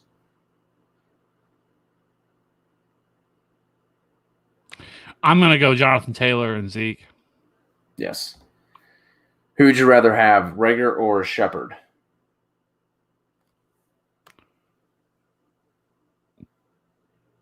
That's close. I would probably go Shepard. I do think Shepard is the safer option. Yeah, Rager has a pretty big upside, right? Like, he's kind of been forgotten about because he's been hurt for most of this year as kind of the rookie wide receiver. A lot of these rookie wide receivers have played pretty well so far this year. But Rager, who arguably could be the best wide receiver in this class, with nobody else really, Deshaun Jackson's wet out for 4 to 6 weeks. Who knows if Alshon Jeffrey's ever going to play this year? Apparently he's over the foot injury now, but it's a calf injury of why he's not playing now or practicing. It's close, but I think you're right. I think Jalen Rager is the ceiling. Sterling Shepard is the floor. Salvador, this one is Fulgham. I mean, with Zeke is still going to get all the opportunity that he can handle. I think he's like second in routes run. His expected fantasy points are like number 2. So I just saw someone put a post up about this. So I think he's going to be fine. Obviously, your expectations are just going to be dialed back with the current offense that he is in. Kev, do you have any ideas for a? Well, honestly, and the more I'm seeing people's thoughts on Zeke Elliott, I'm starting to think he might be the absolute best buy low candidate right now there is, because everybody's so low on him. And I get it. If you look at his last 2 games, he had 12 against Arizona and 6.1 against Washington. And so on some level, I do understand it, but he's still being targeted. Week 6 against Arizona, he had 11 targets, 8 receptions for 80 yards. He just didn't do anything on the ground. So, yeah, I mean, I think he actually could be one of the best buy lows in terms of running backs right now.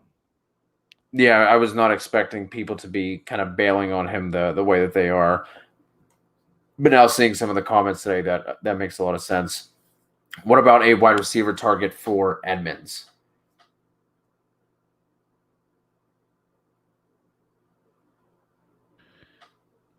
Do you think you could do like a Sterling Shepard? You better get a hell of a lot more for him than that. I would be upset if that's all I got.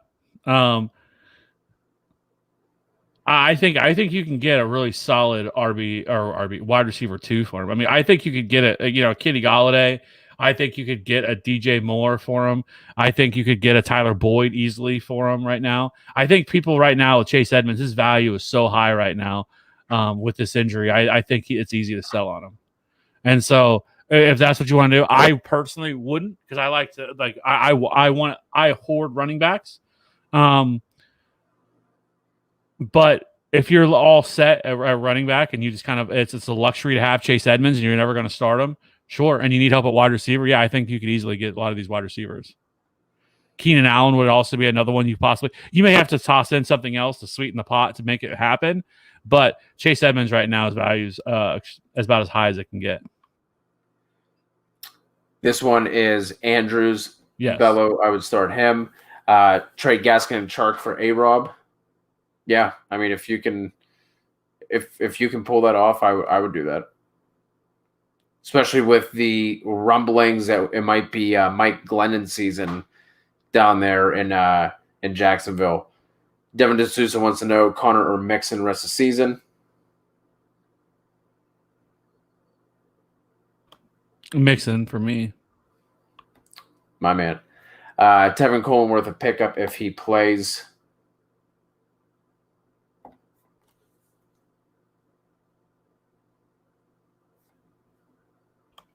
Yeah, I think he is. He's worth a pickup for most people. It's just really tough to trust because once he's been back, I mean, he was activated from IR today, which makes him eligible to play on Sunday. But they're still gonna have Hasty. They're gonna have Jerick McKinnon still there, so I wouldn't have high expectations for him. I think last year Kamara was just a little bit lower because he didn't have the touchdowns to go along with his production. So I would expect those touchdowns to bounce back, and I think he will be on the same pace of what he is doing currently. T. Higgins or Juju for you, Kev? I'm gonna go Juju. Would you pick up Traquan assuming Sanders does not play on Sunday?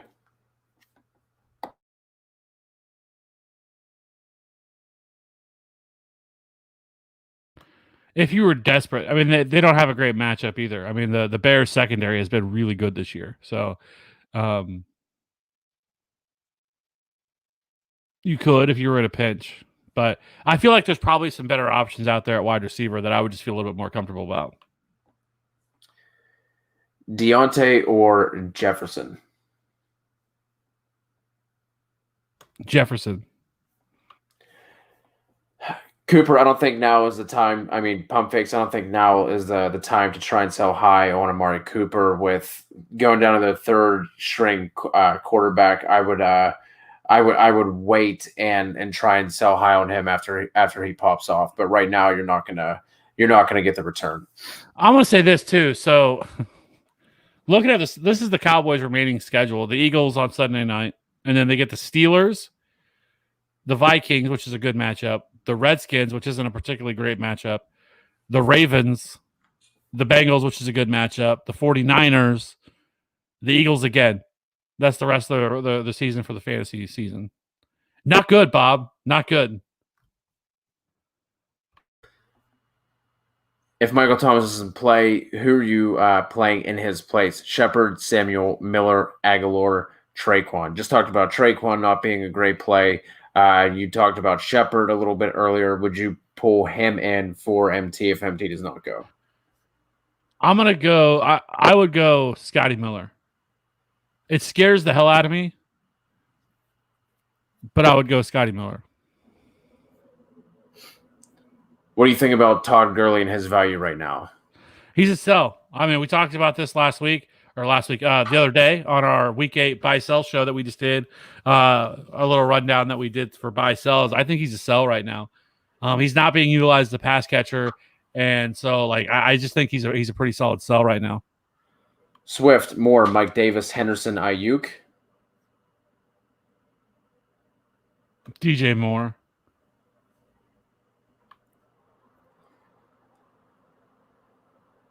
You're rolling Tannehill in that one, right?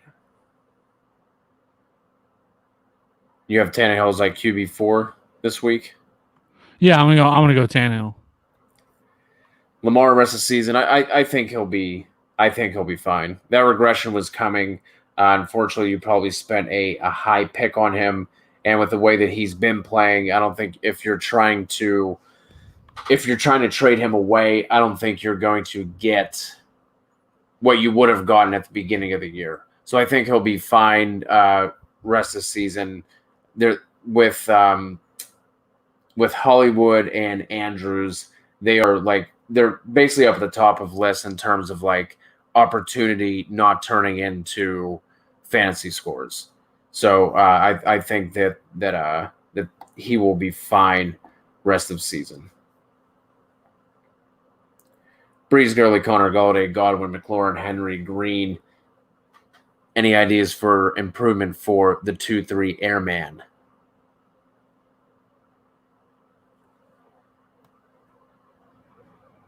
So he has Derrick Henry, Todd Gurley, and Connor at running back, and then Galladay, Godwin, McLaurin. Unless that's Hunter Henry. Oh, no, yeah, okay, that makes more sense, the way he has it written. Okay, that's probably it. So I don't love the running backs. But this is one of those situations where I feel like you're subtracting to add, right? So, like, depending on how or what move you could probably make, this is one of those times like, okay, let's say you traded Kenny Galladay or Terry McLaurin for a running back. Now you're kind of limiting or you're hurting your wide receiver core and your wide receiver depth just to add a running back. I think right now, I think this team is fine. I would probably want to make an improvement at quarterback if possible. If somebody's out there on waivers, I'd be monitoring that. If somebody becomes available that maybe you want to take a shot on, I would do that because I don't love Drew Brees. I think you're okay at running back. It just scares the hell out of me to have Connor as much as the guy gets hurt. I would be looking sooner rather than later to see if a guy like Benny Snell is available to stash him on your bench in the event that he were to go down. Because as much as I love Anthony McFarland, I still think Benny Snell would get the early down goal line work in that offense if James Conner went down. But I think this is a solid team. But I don't think unless you can work a move where, like, let's say you traded Godwin, which would be tough right now, like a McLaurin or a Galladay, and you could acquire a David Montgomery plus a wide receiver, maybe a lesser wide receiver. I think you could possibly do that. But other than that, I think you're fine. And I think overall, I think it's a pretty solid team. Lamar or Jimmy G, but if it's Jimmy G, has to drop Watson. Trade one of Lamar or Watson. Yeah, and I would definitely like if I do think if there's a move, I think the Will Fuller move could end up happening with the way this. I could see them kind of tearing the rest of this whole team down, other than Deshaun Watson. Boy, did they really mishandle that buying opportunity, that window for that rookie contract and everything to really load up and really help the team out. But yeah, I would definitely look to move Deshaun Watson. But this week it's still Lamar Jackson. Teddy or Matt Ryan? I can't remember who you have higher. Matt Ryan. Okay, I'm going Matt Ryan as well. We talked about this a little bit earlier. You don't like starting two wide receivers from the same team, but would you do it with Jefferson and Thielen? Yeah, I think you can. I have them both as top 20 wide receivers. I think you can. Thielen has probably the worst but the amount of target shares that he gets, the amount of targets he sees. Yeah, you can start both of them. ASAP Poppy, should I be worried about James Robinson's schedule the rest of the season? I think after he comes off bye, because I was going to put him as a sell for this week, but I think after he comes off bye, he has two good matchups before his schedule kind of falls off. So wait until those two good matchups and then sell him at his peak. Richard Rodgers, Hunter Henry, Noah Fant, Jonnu, or Jimmy. Woo. Let's see that. Let's pull up this tight end graphic. It's Jonnu. Fantastic matchup against the Bengals this week. The Bengals are terrible against tight ends. We just saw Harrison Bryant and David Njoku score touchdowns against this defense. So it's Jonnu. I think it's another great Jonnu week. CMC, not entirely sure yet on. He has not been activated yet, but they have until 4 p.m. on Thursday to make that move. So we'll see. I think there's a shot he plays, but it also wouldn't necessarily blow me away if they decided to, hold him for one more week. But Evan, like I was just saying to ASAP Poppy, I would wait 2 weeks and then come back. Make sure you hit that subscribe button, come back, and then we will guide you through that afterward. Brian, as far as Zeke, according to some of the questions that we've gotten tonight, he's being looked at as a kind of just like hurry up and bail. So as of right now, you're not going to get the return on what Zeke should fetch you. So for me, Zeke is a hold or a buy, just based off some of the comments that we have gotten tonight. Should I trade Austin Eckler for Miles Sanders or Jonathan Taylor? Hell yeah. Yes. Yeah. I mean, Austin Eckler might not be back for the rest of the year. They said, well, Anthony Lynn said last week that it is definitely going to be later rather than sooner before he's back. So I would not count on Austin Eckler being back. Maybe he's back. I say at the earliest, it's a couple of weeks still away. So if you can get Miles Sanders, yes, all day. So the Bears have the Saints, and Titans have the Bengals. What defense do you want, Kev?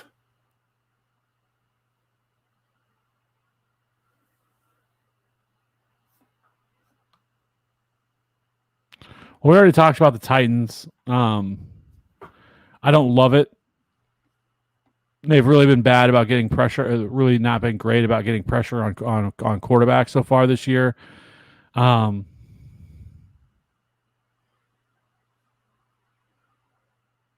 But I also don't love the Bears going against the Saints. Yeah.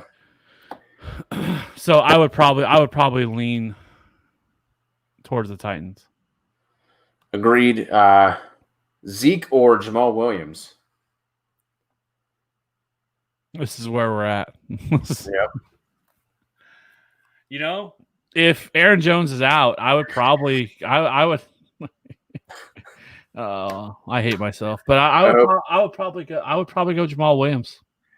I hope Alito is in here to hear that one. Full PPR, Rojo or Amari Cooper?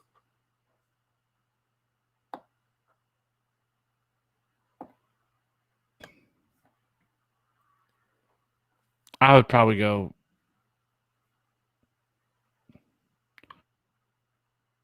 I would probably go Amari.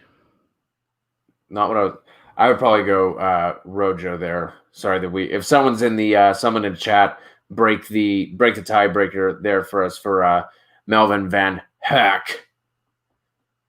AB is a hold.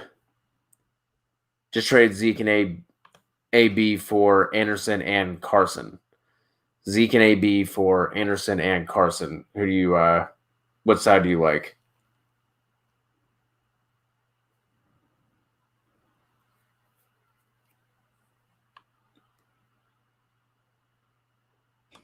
I would say he won if he got Robbie Anderson and Carson.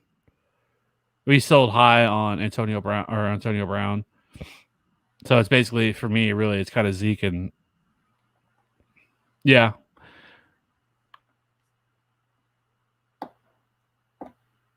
Pump fakes like we were just talking about. Hold on to Zeke for now because you're just not going to get the return. I mean, unless somebody's going to give you something crazy for him, I just assume not make the trade because like what you're about to say is it's just you're probably not going to get the value that you're looking for to move him. This isn't a situation that you should just look to trade him at all costs. I think that's bad. I think that's bad process.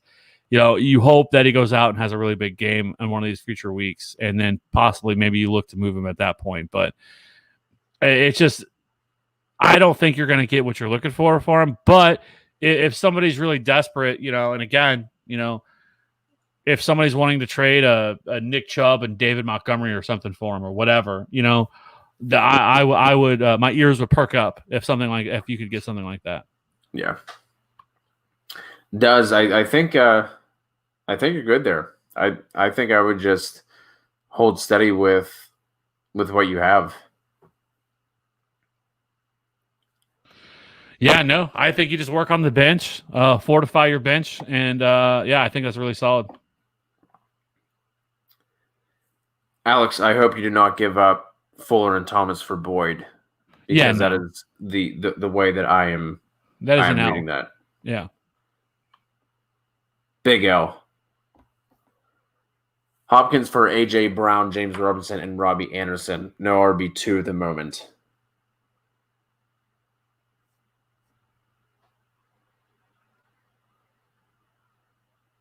Yeah, I think you could actually.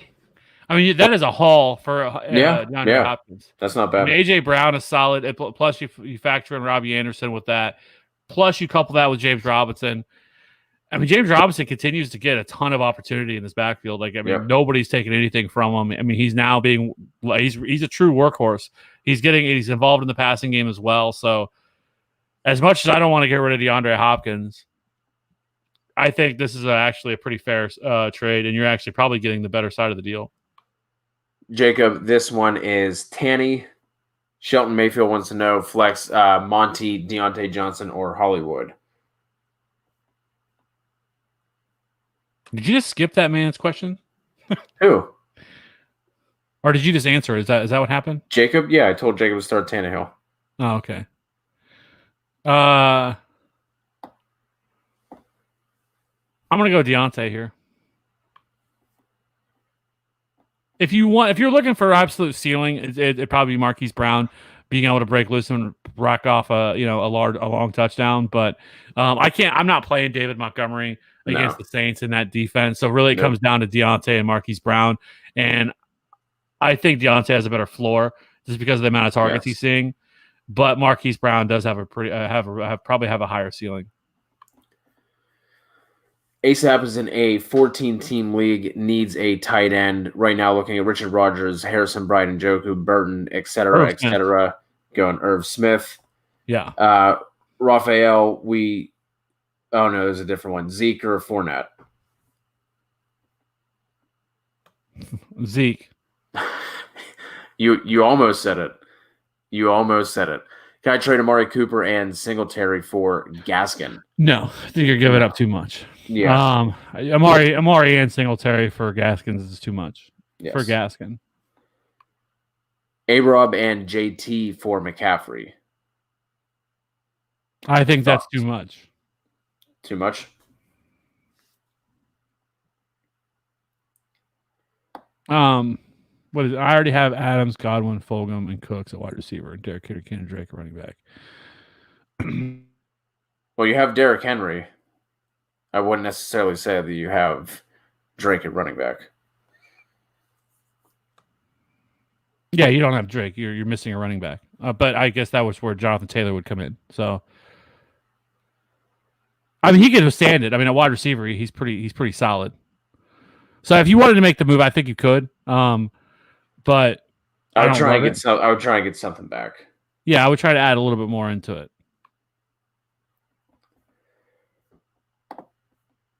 Full flex PPR.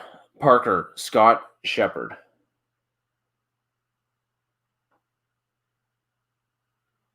If Miles Sanders is out, I'm going Boston Scott. If Miles Sanders plays, I would probably go Parker then.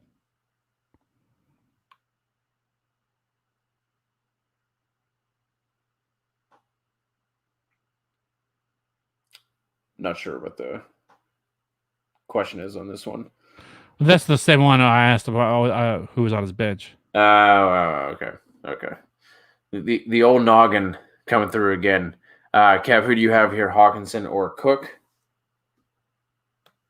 Hawkinson. Chark, I don't think you're not going to get the return there for him just yet. So I would hold and hope that he has a big game. You're not going to get back what you want. You're going to be sorely upset. Yeah, but that's just. I mean, I know for most people we're not really we're not breaking news here, but like you should always be looking to trade people at the top of their value. Like it's never a smart move unless somebody just loves DJ Chark. Then it's just never a smart move because you're not getting the value for him, right? That they're really worth, right? You probably drafted DJ Chark in the 5th round, somewhere around there, right? 4th, 5th. Yeah, 4th or 5th. And I think if there's still time, he can turn it around a little bit. It's just been a rough year. He's been in and out of the lineup with injuries. So I wouldn't look to move him now unless someone really offers you something that you would feel that's fair. Or if not, I just wouldn't move it because it just doesn't make any sense to move a guy whenever they're at the very bottom of their value, right? Like that's why, like when Chase Claypool went off, for example, and he just went exploded. You should have been hammering trades out there to people and to try to move them. Guys like that become so much more smarter to move, regardless of really who they are at their value, at their peak, because you're going to get so much more in return. And I know, again, that's pretty common sense, but it's just never a smart move. And then you should, at the flip side of that, you should always be looking at guys who are struggling the last couple of weeks or the last week. Even guys just had one down week. You could easily buy somebody a little bit lower than what you normally would. I don't care who the player is. If a player goes out and explodes and has a really big game, you're always going to be paying more for that. And people are going to value that. That vividness bias, that recency bias is going to set in. The guy could have had one good game all year, and people are going to overvalue that guy because of what he just did. So it's just the name of the game. Pump Fakes needs 3. Ridley, A.J. Brown, Tyler Boyd, T. Higgins, Marquise. I am locking in the first 2. What third are you Tyler starting? Boyd. Chris, should I trade Diggs for AB or Diggs for Antonio Brown or Gaskin and Boyd? So I'm assuming it's Diggs for AB and then one of the other 2. I'm assuming. There's no way you're trading Diggs for... No, I wouldn't. I would hold on to Stephon Diggs. Diggs has been a monster all year. He is a top 6 or 7 wide receiver right now. I would not. Need 3 for LA. Robinson, Woods, Crowder, Ayuk, Galladay. Obviously, A-Rob in the concussion protocol. If he plays, you're playing him. It does sound like there's a chance he could play that because Matt Nagy had like a weird comment today, basically saying something along the lines of like, it's out of our hands. It's the NFL. It's up to the NFL or something like that. Almost like they don't think he should be in concussion protocol, which was weird because I know whenever he left the game, he was visibly pissed and yelling at the side judge on the sideline and about them taking him out. So I expect he plays this week. It doesn't sound like it was like a super serious concussion or anything like that. So, but if he doesn't, obviously that changes things. But for right now, I would go Robinson, Woods, and Galladay. If Robinson does not play, so you have to know where I would go, it would be Ayuk. Lamar or Brady this week?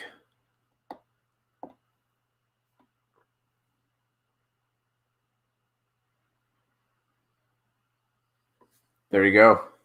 TB12 Monday night, that prime time against the Giants. The barn burner. Cup or Ayuk for Landon? Cup. Gurley or MG? Melvin Gordon, or not. Todd Gurley.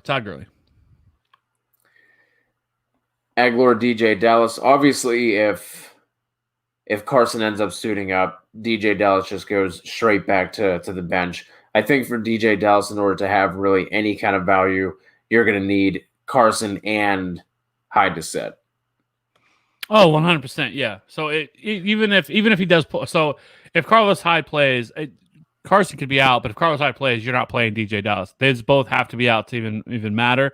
I am not really feeling great about people playing. I mean, people want to play Nelson Aguilar this week, and I get it over what he's done the last couple of weeks. But man, trusting that is a little bit tough that he's going to continue to do it. It does sound like your boy Brian Edwards could be back sometime soon as well. Though it was sad that emoji that he hadn't really done a whole lot whenever he was playing. But I mean, if you look at him the past 3 weeks, like, I mean, I get it. So last week he had played 78% of the snaps, 33 routes, 9 targets. He had 21.7 the 2 weeks, and he had a touchdown the 2 weeks before that. He only had 2 and 4 targets. He had a touchdown in both of those games as well. So, I mean, you could play Nelson Aguilar if you had to, but like, I don't absolutely love it, right? Like, it's something for me. Like, I feel like there could be some better options out there. If a Scotty Miller is available, like, I'd maybe rather consider that. I think Tyler Johnson could end up being somebody that I would maybe rather play over Nelson Aguilar in this game. So I just think there's probably maybe a little bit better option. But if I absolutely had to make a call, it would be Nelson Aguilar over DJ Dallas.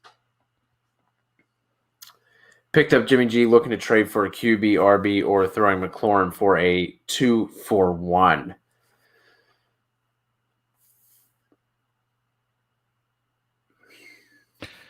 I don't like trading for quarterbacks because I feel like that. I just feel like if you just were able to pick up Jimmy G, that tells me that there's decent quarterbacks out there.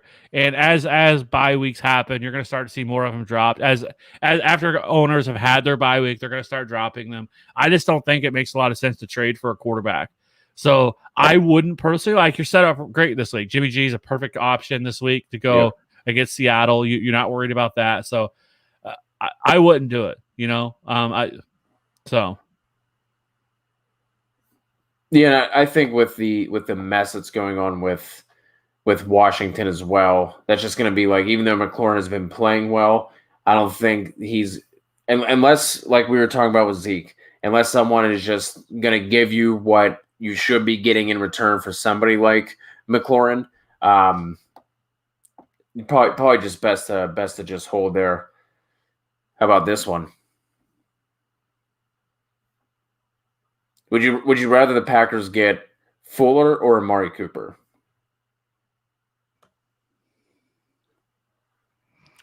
First of all, does Walito think that I'm a Packers fan or something over here with telling me all of that, like the ways he's trying to tell me? Because I'm not, okay? Fuck Matt LaFleur.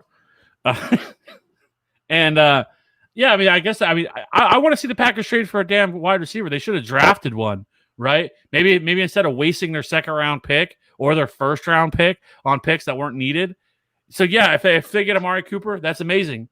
A field stretcher that can open things up for Devontae Adams, take some pressure off him. Will Fuller would be another excellent option there to go with them. So yeah, I think either one of them are viable options. James Robinson for Todd Gurley and Jonathan Taylor. Sure, yeah. Heck yeah. Fuck yeah. You went from sure to heck yeah to fuck yeah, Alex. So go ahead and do that if you can. Ryan or Carr, week 8. That is Ryan. Trade Lockett high or hold. I talked about trading Lockett high on the buy sell video we just did, and that is strictly from the point of the massive game that he just had. He put up it was 50 PPR points he just put up. It was an island game. Everybody saw it.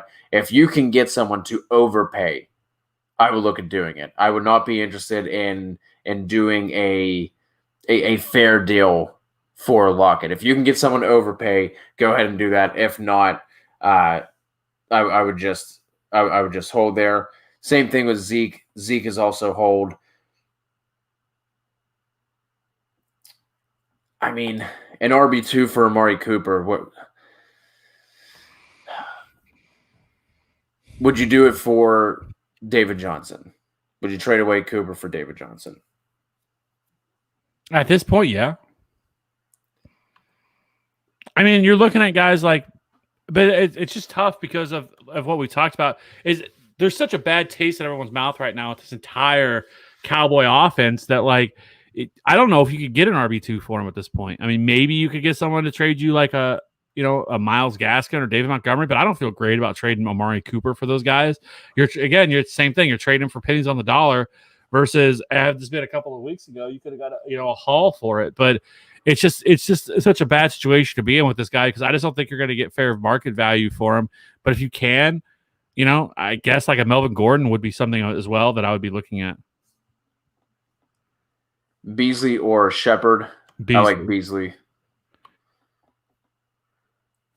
Lamar, Zeke, McKinnon, Hill, Diggs, A.J. Brown, Kittle, Jonathan Taylor at flex. What do I need to do to improve this roster? You need running backs. I mean, Jonathan Taylor, obviously. So really, it's like McKinnon at flex because I view Taylor and Zeke as your starters. You're really good at wide receiver. Hill, Diggs, and A.J. Brown are great. Kittle obviously is like another wide receiver, so you're great there. I would be curious. Again, this is one of those, I would like to know who you have on your bench at running back and how stable you are at running back because you definitely need a running back, I would say. especially with the way Zeke's performing. It's going to end up killing you. But I think your wide receivers are strong enough that they can kind of carry this team a little bit. Yeah, I agree. A-Rob if he plays or Connor.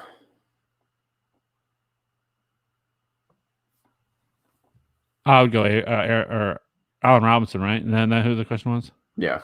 Yeah. David needs 2 in a half PPR. Fournette, Singletary, Justin Jackson, Boston Scott. So Boston Scott, if as long as Miles Sanders is out, it's a fantastic matchup. And then for me, it would probably go Singletary. But I don't love it at all.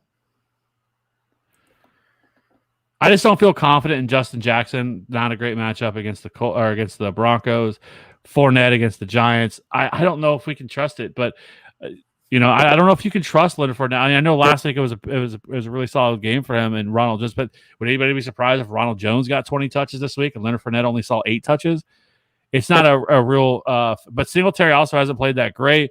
The Patriots defense, though, I will say they just got absolutely crushed and torched by Jeff Wilson this past week. So, that's probably why I just think Singletary is a little bit safer. Boston Scott for sure. And I think I would go Fournette, but I definitely understand the concern. Blue Crew, drop the chip. Just Blue Crew now. Switching it up. Feeling new. Feeling funky. Cup in return for Swift or Clyde. Has a solid wide receiver core there. Running backs Kamara, Montgomery, and Gordon. So if you're trading away Cup, who do you want? Do you want Swift or do you want Clyde?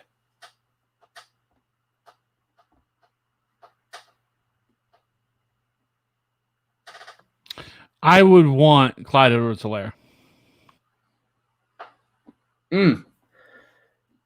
Claypool, Landry, Scotty Miller for TZ Hardaway. Scotty doesn't know, so it would be Landry. In this instance, fuck Scotty. Trade Michael Thomas and JaMychal Hasty for Dalvin. So basically Michael Thomas for Dalvin Cook.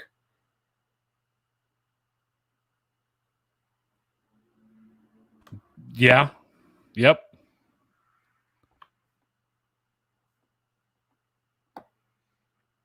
Christ, I can't remember what this is. The old noggin working for this one, Kev?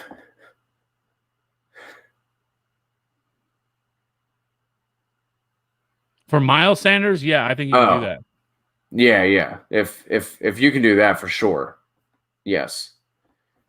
Maybe Kev, how about this? Little DFS question. This is a first for us.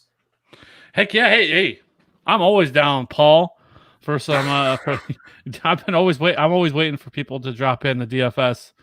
By the way, tune into the DFS DJ Nation. If none of you guys play DFS, it's fun just to even get into it. Maybe throw $5, $10, $20 in and run the the $1 contest or the quarter jukebox, stuff like that. It's a lot of fun to get into and get a little bit of leverage on your fantasy teams. But let's see, my favorite captain. This is tough because this whole entire game, I haven't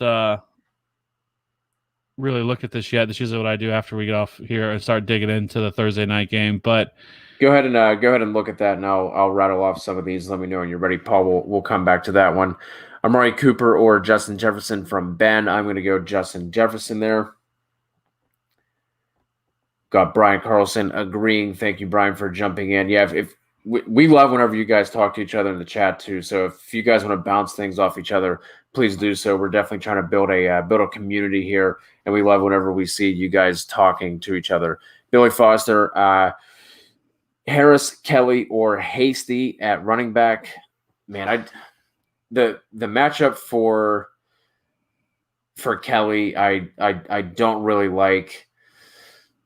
Depending on what happens with Tevin Coleman, he was activated, but that doesn't mean that he's necessarily playing. They have 21 days to let him play. I would go Harris, Hasty, and then Kelly for me, depending on what ends up shaking out with the 49ers backfield. Big Trez.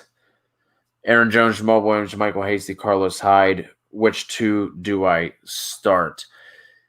If Aaron Jones plays, you play him. If not, Jamal Williams is locked in there. If Carson does not play, lock in Hyde. Or if we hear that Carson is going to be limited because he's looking like a game time decision right now, even though he was noted as week to week earlier, like as soon as that on like Monday or Tuesday, he was called week to week. Now all of a sudden he's a game time decision. I would go. I'm going to assume that Aaron Jones doesn't play. If he doesn't play, I would go Jamal, Hyde, Hasty. And obviously, if Aaron Jones plays, I would not start both running backs, and I would play Aaron Jones because it seems like they're being cautious with that injury. You got your captain yet, my captain? I think you can go a lot of different directions. I do like DJ Moore at $2,300. Play him in the captain spot. He's one of the cheaper wide receivers on here among, Calvin Ridley's got to carry a massive amount. And then I also think guys like Todd Gurley and but I think this slate's a little bit different because like there's not a lot of like down at the very bottom. Usually there's like a few guys that you can kind of play and kind of feel okay about. But in this slate, there's really not anybody that you're going to really want to fire up down here. So I think trying to come up with a little bit more balanced approach in terms of roster construction probably makes a little bit more sense. But DJ Moore at $2,300 or $1,200 is probably where I'd go. Evans, Ayuk, Juju. I'm going to go Evans there. Hele, HG. I would just put Zeke on the trade block and see what kind of response you get. Because this has kind of been all over the place with Zeke. I think he's a hold right now, just based off of some of the comments and questions that we've gotten. It seems like everyone's trying to bail on Zeke. So he is a hold. But if you were hell-bent on trading Zeke, just put it out there that Zeke is on the trade block and see what kind of responses you get. Because it's super hard for us to try and say what a target would be right now because he's just not going to be valued at the point that he should. Is Drake droppable?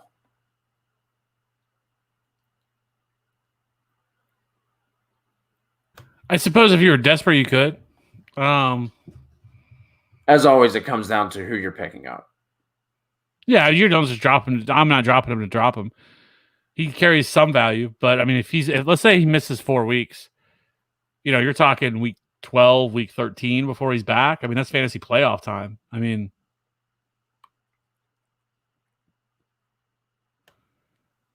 nope, Walito. I am a born and raised Kansas City Chiefs fan.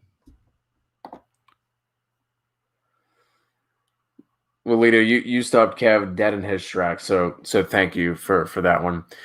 Cade, my RBs right now, Eckler and Carson. Should I start Hasty and Scott? If Sanders doesn't play, or should I look elsewhere on the waiver?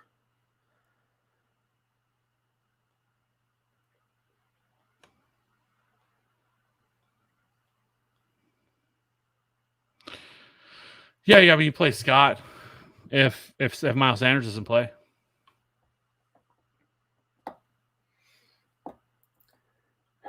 The running back waiver this week is pretty gross. So I mean, like we were just talking about with the Niners situation, try and wait and see how that shakes out. I think Hasty could be a play depending on what happens in front of him. All right, we're gonna try and wrap this up here. Let's go rapid fire. Like I said, an hour and a half ago. Team for week 8: Wilson, Adams, Boyd, Allaire, Taylor, Hurst, Thielen, bench, Jefferson, Swift, Graham, Rojo. Would you make any changes there for A. Santana?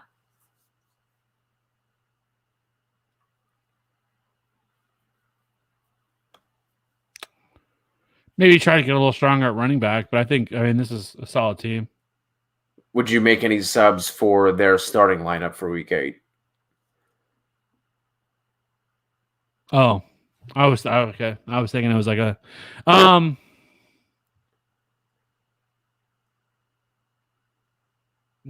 don't think so. No. Clyde or Jacobs rest of the season?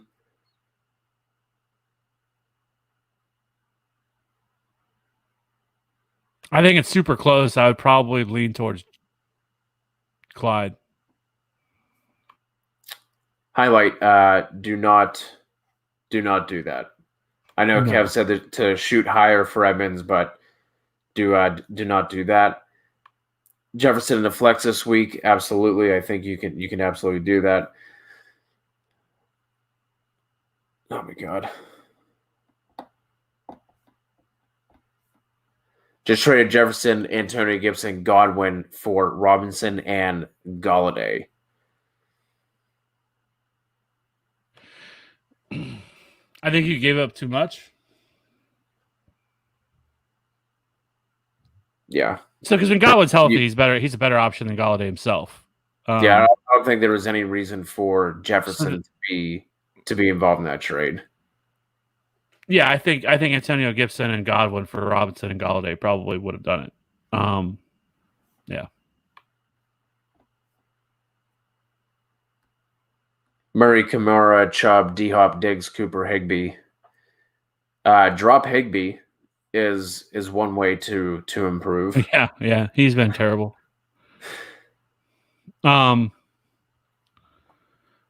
I think this is fine. I mean, we've talked about Cooper. I mean, there's not much you can do for him right now. People aren't just going to give you that much for Amari Cooper. Chubb should be back in 2 weeks, like we said. I mean, Nick Chubb, there's by all accounts he's going to be ready in week 10. So, get through this week, get through next week, and we get our top 5 running back. Herbert, AJ Brown, Foley, McLaurin, Foley. Jesus. It is getting late over here on the East Coast. Herbert, A.J. Brown, Fuller, McLaurin, Zeke, Davis, Eckler, McKinnon, Kelsey. How do I improve? Another one, I think. Obviously a running back, but it's another one of those things where who are you going to trade to improve your running back? Again, this is the spot where you've probably tried to find some lower level running backs, right? Getting a guy like, trying to think, maybe a Zach Moss type of guy who could end up taking over this backfield for Devin Singletary has not been good, whether it was when Zach Moss was out or what have you. I think Zach Moss is actually probably a low key strong move that you could make. I don't think that he's somebody that is going to take all that much. You could probably trade him for one of your bench guys to be able to acquire Zach Moss, but I think he does make a little bit of sense as somebody that you could trade for nothing. I think David Montgomery, while it doesn't feel great, I think that he is still the workhorse back for the rest of the season. I don't think, especially at the performance he just came off of, I don't think it would take a lot to acquire him. Like, again, these are the type of guys you should be going after.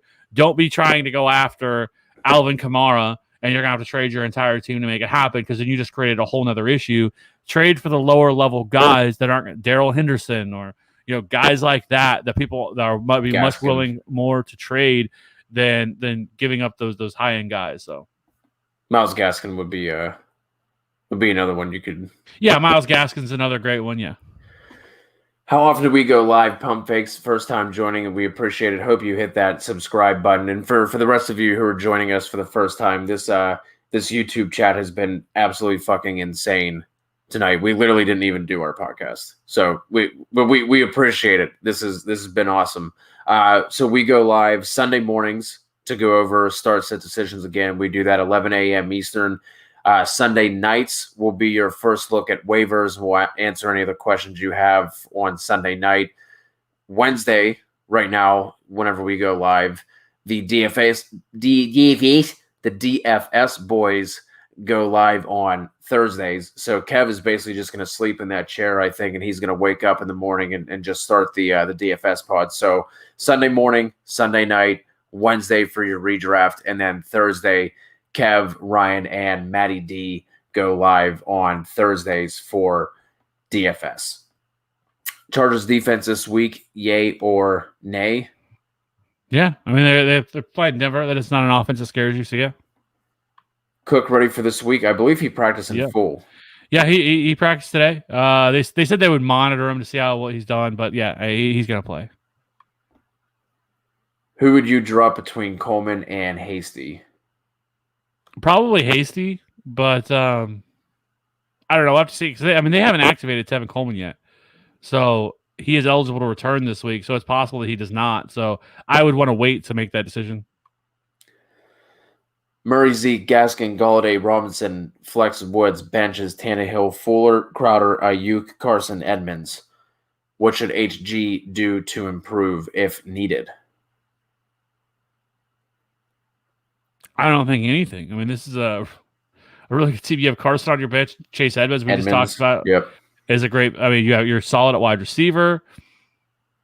I don't know who you have a tight end, but it doesn't really matter. Kyler Murray, drop Ryan Tannehill. There's no reason to have Ryan Tannehill. Yeah. I suppose you need him this week, so that probably makes sense because you need to play him this week. Right. But after this week, drop Ryan Tannehill. There's absolutely no reason to roster Ryan Tannehill when you have Kyler Murray. 5-2. If you have Chubb, what are you doing? Trading or holding? We've been talking about this a lot. You are holding Nick Chubb. You have held on to him this entire time.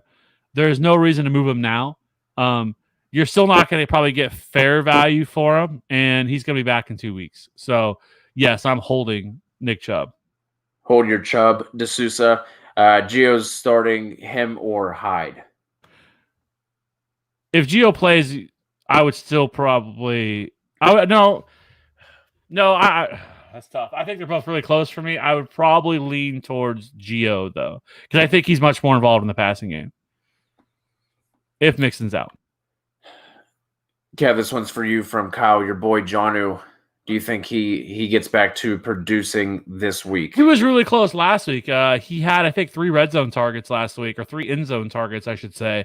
He was really close to actually having a good game last week. We were actually little inside behind the curtain. Maddie and Ryan and myself have a little DM that we this bullshit about DFS and our live sweat, and he had a real good sweat going on last week with Jonnu and tilting his face off when Jonnu did not score or capitalize on those red zones or end zone targets. So yeah, I think Jonnu's going to be fine. This is a excellent get right spot against the Bengals. This has been a very common question for this week. Jay Dizzle, Bridgewater or Ryan? Go Ryan there. Would you trade T. Higgins and Cooper to get Tyreek Hill? Yep. I would have already slammed. I wouldn't want him to cancel that trade to not be able to get Tyreek. Carson Wentz. Traded A-Rob and Monty for Zeke non-PPR.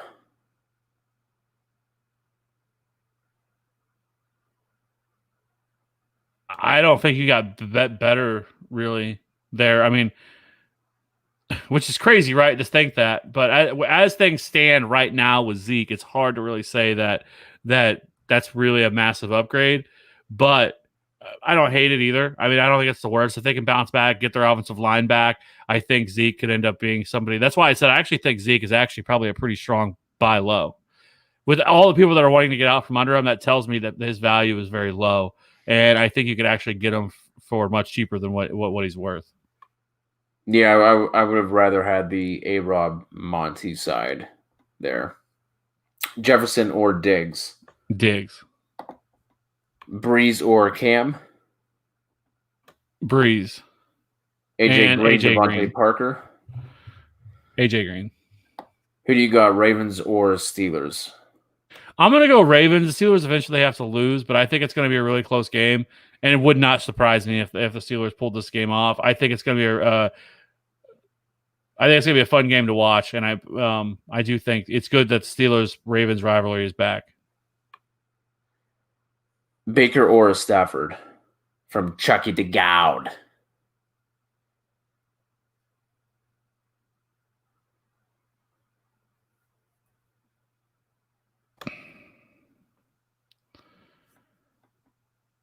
I think this is close, but I'd probably lean towards Baker. You're going Baker over Stafford. It's just tough with Stafford. Stafford put up the yards. Like last week, he had the 340, but he only got the 1 touchdown. The same thing happened the week before. When they get close to the goal line, they're running the ball. So it's tough to really trust. If it wasn't for that miracle last-second touchdown that Todd Gurley gifted the Lions, like it would have been a really bad day for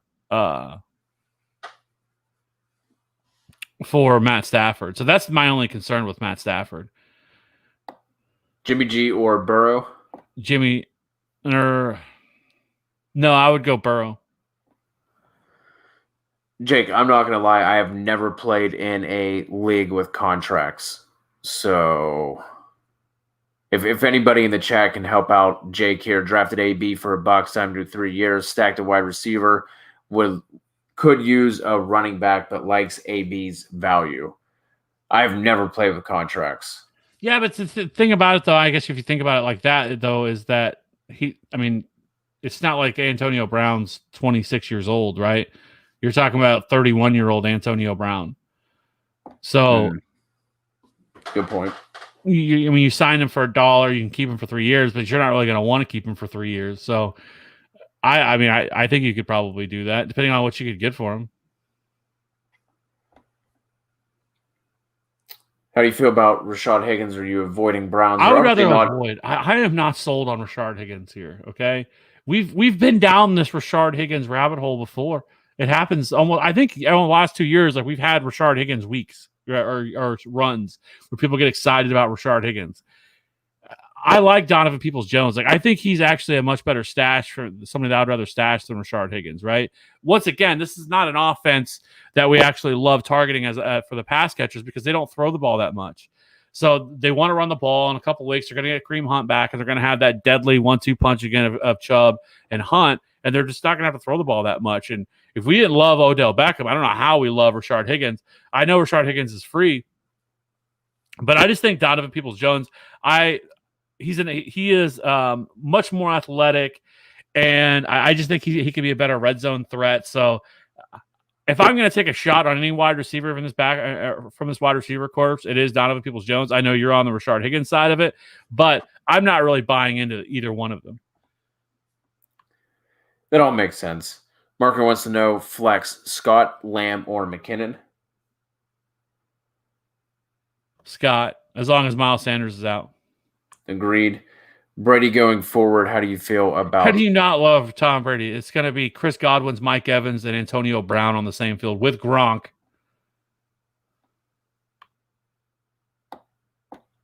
Yeah, I think you could stick with Bell there.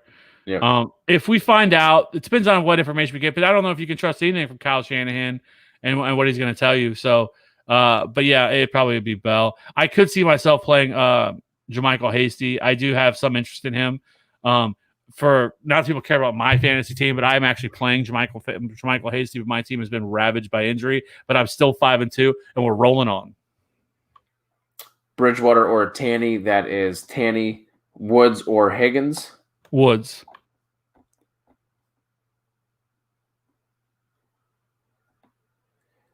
Nope, you still play Woods. James Robinson for Gurley and Juju. Oh, so be giving up Gurley and Juju to get James Robinson. How do you feel about that for Reynaldo?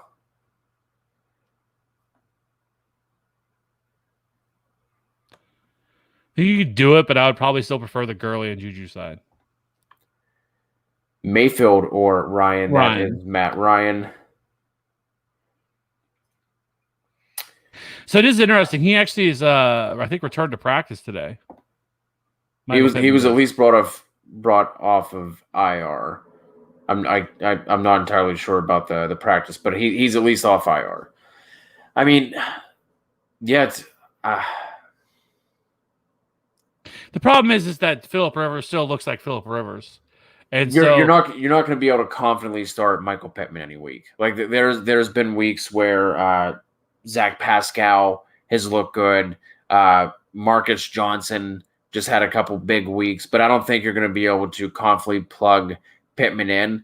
I think he's worth a pickup if you have the space, but I would not. That's not somebody I would be looking at on a week-to-week basis and being excited about starting. So you have all the rookie shit going on to begin with, on top of the COVID stuff.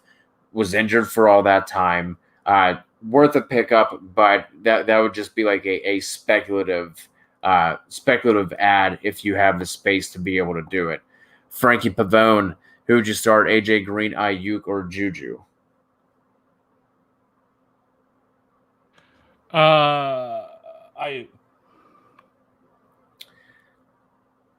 Joseph wants to know, do I trade DJ Moore, T. Higgins for Godwin and Chark? Ayuk or Woods at flex? I want Woods. I want Woods. Got Boyd, Fulgham, Justin Jefferson, T. Higgins.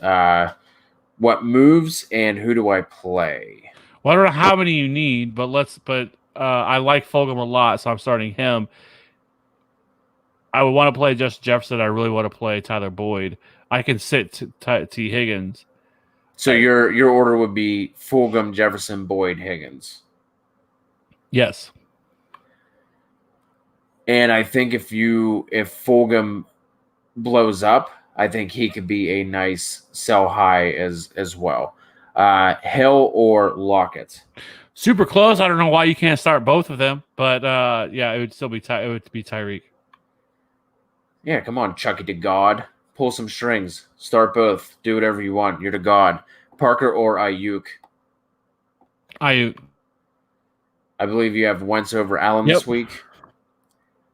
Deontay, Jefferson, or Boyd. This has also been names we see pop up a lot together. It's tough. I like all three quite a bit this week. They're all top 24 wide receivers, but I would go for Justin Jefferson. Man, but if you can figure out a way to get Tyler Boyd in your lineup, do it, because I love Tyler Boyd as well. You said you like Henderson and Scott this week. Who would you choose if you had to choose one? I would go still probably Henderson, I would go Boston Scott if Miles Sanders is out. We know you like Jonnu, but would you think about starting Richard Rodgers against the Cowboys over Jonnu? I would not. Jonnu's this is one of the best matchups he's going to see all year against the Bengals. I know it's a good matchup as well for Richard Rodgers, but I'm going Jonnu. Rodgers or Jared Cook? Jared Cook. Traded Zeke and Chark for JT and Keenan. Crushed it. I like that. T. Higgins is starting against Tennessee. I think you can. I don't think that matchup is anything. The only thing I'd say is it's tough that because now AJ Green is back to being really involved in this offense. So, but they don't really have a tight end, so that works because they can get all three of them involved. But yeah.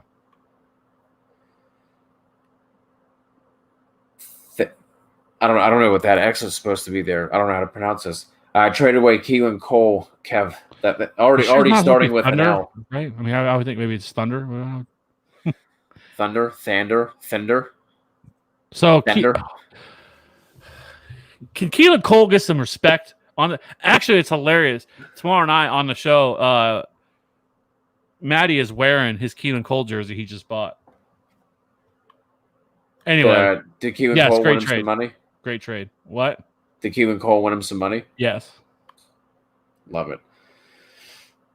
Gurley, Marquise Brown, Claypool, and Lamb for A.J. Brown, Miles Sanders.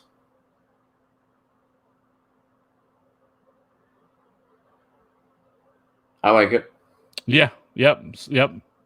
Yeah.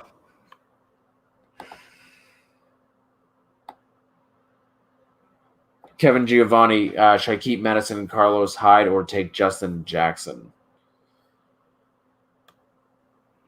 I would not trade both of them.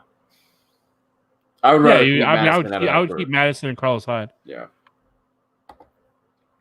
Gus Edwards or Hasty. I mean, if CMC doesn't play, you probably go Hasty.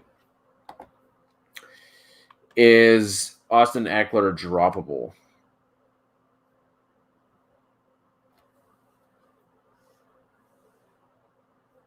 It would really depend on what you're dropping it for, and I would say no at this point. I still think he holds value, and I think there's still a chance he returns this year. If the Chargers can get on a roll, and as well as this offense is played, and as good as their defense is, I could see him coming back. The only way I could see him really shutting him down, but then it's really vague on what exactly is going on with him, so it is tough. But I would probably try to hold off on releasing him.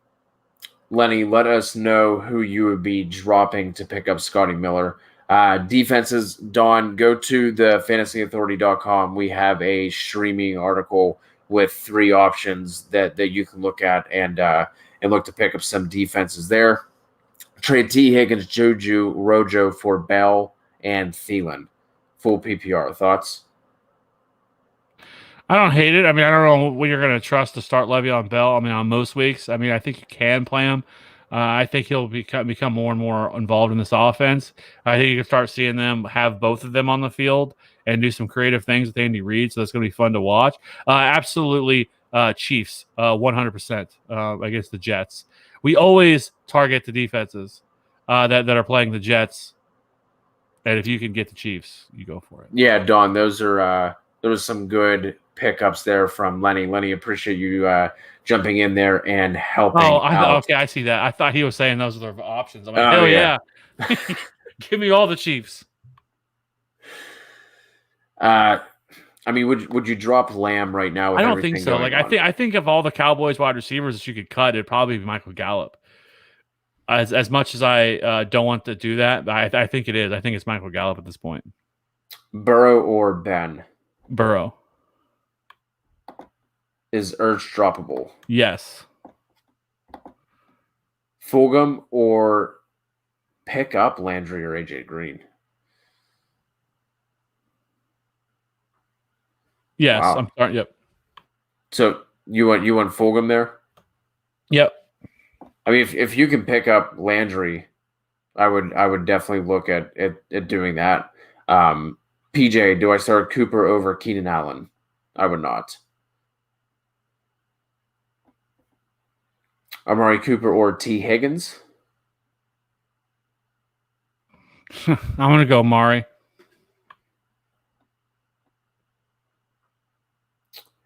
Boston and AJ Green for is this A-Rod or A-Rob? Christiana. Either way, it's a good trade. Yeah. That's just one we have seen be flipped around before. Brazy, 10-team full PPR redraft. Start 2-2 in a flex. Hunt, Clyde, Fournette, Geo. So Hunt obviously locked in. Then you go and Clyde there.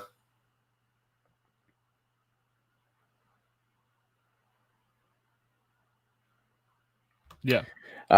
Receivers need 2. Thielen, Diggs, AJ Brown, Woods.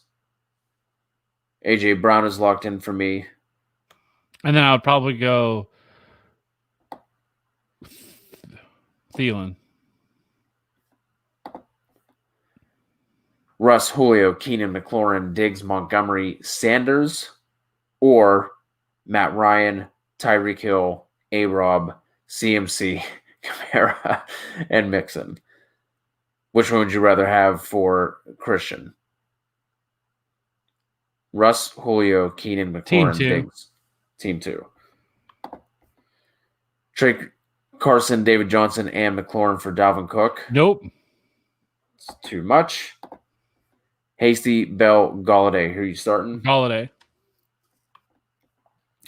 Should I trade Dalvin Cook and Ruggs for D-Hop and Edmonds?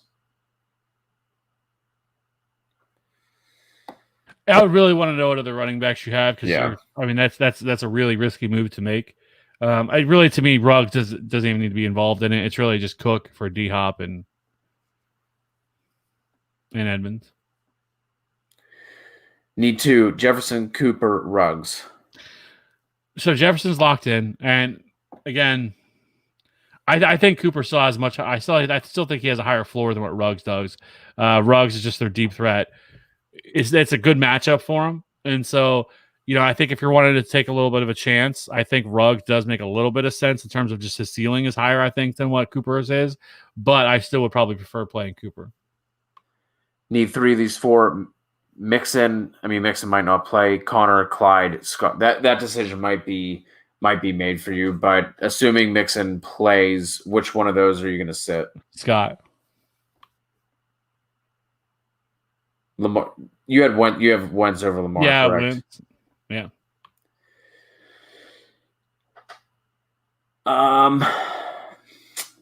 Michael Thomas doesn't look like he's going to play. Aaron Jones is iffy. I would expect Aaron Jones to definitely play next week. Michael Thomas, who who the fuck knows what's going on with him. Hasty and Swift, do you think they are traps this week? Hasty very, very, very well could. I don't think we can trust anything that San Francisco does on a week-to-week basis. Bell or Monty at the flex? I'm probably going to go Montgomery, but I definitely don't love it against the Saints. I would go Bell. Juju, Claypool, Shepard, or Hyde for Dawn? I'm going to go Hyde as long as he plays. If he doesn't play, then I think you go Juju. Speaking of Juju, would you trade Juju for Cooper? No. Ryan Derbs needs wins now. Yes. It's my team, and I need wins now. So, yes, you would drop you would drop. What's wrong? Yes, I would. Trade Joshua Kelly and Gallup for AB. Full PPR. Yes. Flex and a running back to Henderson, Higgins, Cooper, Scott. RB2 is Darrell Henderson, and then flex Boston Scott as long as they Miles Sanders is out. If Miles Sanders plays, then go Cooper. Can Dawn start the Pats defense this week? You can. Yeah. So I actually picked up the Packers defense this week against Minnesota. The Green Bay has done really good at pressuring. That's one thing I always look at every week to kind of see what pressure they're getting. So I don't hate I don't hate that.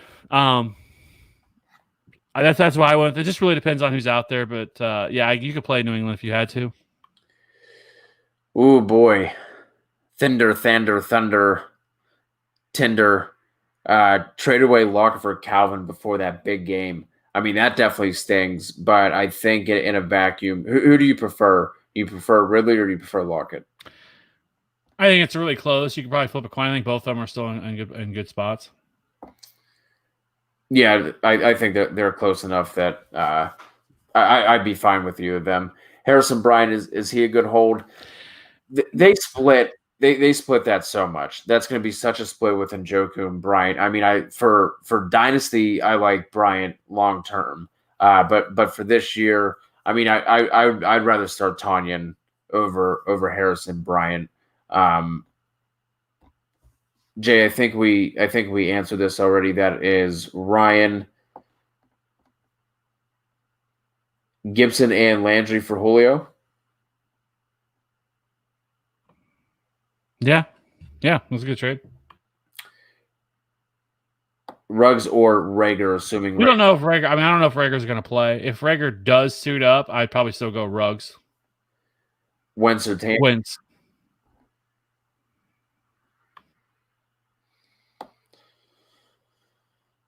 Lamar or Breeze? Lamar. This is one we haven't talked about yet. What are your thoughts on Dez? It's hard for me to believe that he's not cooked like completely. He's still only, I think, 31. I mean, he's not actually like super old, but he just the last time he played, which was years ago, did not look good. And I mean, he is a guy who just kind of wins on short. He's not so, but I still wouldn't expect a whole lot from him. Need two of these four: Parker, Aguilar, Hasty, Justin Jackson. I'm going to go Parker and Aguilar.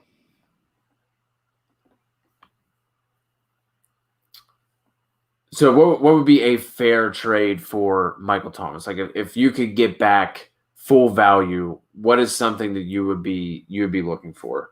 Like would you do like a Julio straight up? Well, yeah, of course, but that's not the world we're living in, you know? Well, you said what would be a great trade? Well, I mean, yeah, but it's hard to say because I mean, we're still talking about right now, you know? We're living in a different world right now than we normally would. It's 2020. So yeah, I mean, I don't think again, it's I feel like what about Chubb? What'd you do for Chubb? Yeah. There you go. That one's probably reasonable, right? Cooper, DJ Moore, Boyd, pick 2. DJ Moore and Boyd. Henderson or Monty? Henderson. Drop Coleman or Hasty for Wentz? Either or. I really don't think it matters who you drop there. Electric City Man 1. The cutie. Little cutie electricity man. Ayuk, Cup, Lockett, AJ Brown, Marquise Brown, Clyde, Lev Bell. RB2. All right, so let's get the RB2. So we're looking at Clyde or Lev. Clyde. And then we need Ayuk, Cup, Lockett, AJ Brown, or Marquise. We need 3. So Lockett's locked. AJ Brown's locked. Cup, and Ayuk, Cup. or Hollywood. Cup.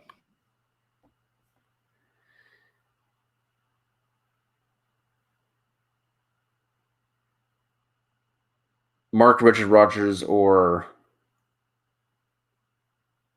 Mark Andrews is fucking me up. I think I just had your Tyler Johnson freeze. Supposed to be Mark Andrews, I'm assuming is what he's saying, right? Yeah. So yeah, it's Mark Andrews. What wide receiver could I get for Rojo and Chenault? I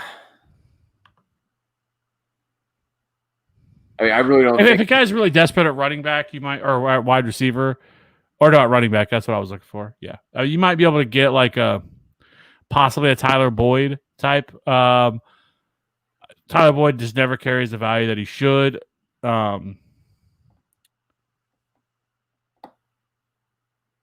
Maybe somebody that's tired of dealing with Deontay Johnson in and out of the lineup, you possibly could do that, but something like that. Yeah, I don't think Chenault's going to be the difference maker in that trade, Rob. This one is Wentz, Boyd, or Deontay Johnson. Boyd. Justin Jackson or LaMichael Pirine. I'm going to go Pirine. Let's go.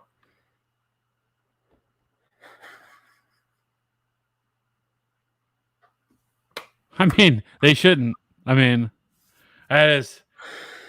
As Lenny, as long as you treat him right, that's all that matters. Just treat that young ho right. Boston Scott, Gaskin, or Justin Jackson for the RB2 spot for Tam. Miles Sanders out, go Boston Scott. If Miles Sanders plays, you go Myles Gaskin. Herbert, Tanny. Tannehill. Claypool, Woods, or JT. Taylor. Is Alshon Jeffrey No. pick up not even a 14 team? I mean, it's really, really would depend on what you're dropping for him, I guess. But like you'd have to be really desperate for me to get to that point. Who do you like rest of the season, DK or Lockett? There's that GIF. Why not both? Yeah, I think they're both. Actually, I mean, I think they're both top 12 wide receivers. If you absolutely had to make me pick one, I probably would go Lockett because I just think Lockett is a little bit safer. But it's hard to. I mean, I love both of them. Evans, Hyde, T, Beasley. That is Evans for me. Should I trade Godwin and AB Claypool or Juju for Taylor? No, I think you shouldn't have to add anything more than that for Chris Godwin, for Taylor. It should just be Godwin for Taylor if that's what you want to do. Yes, you should probably be able to get something a little something on top of Taylor for Godwin. Steelers defense or Titans?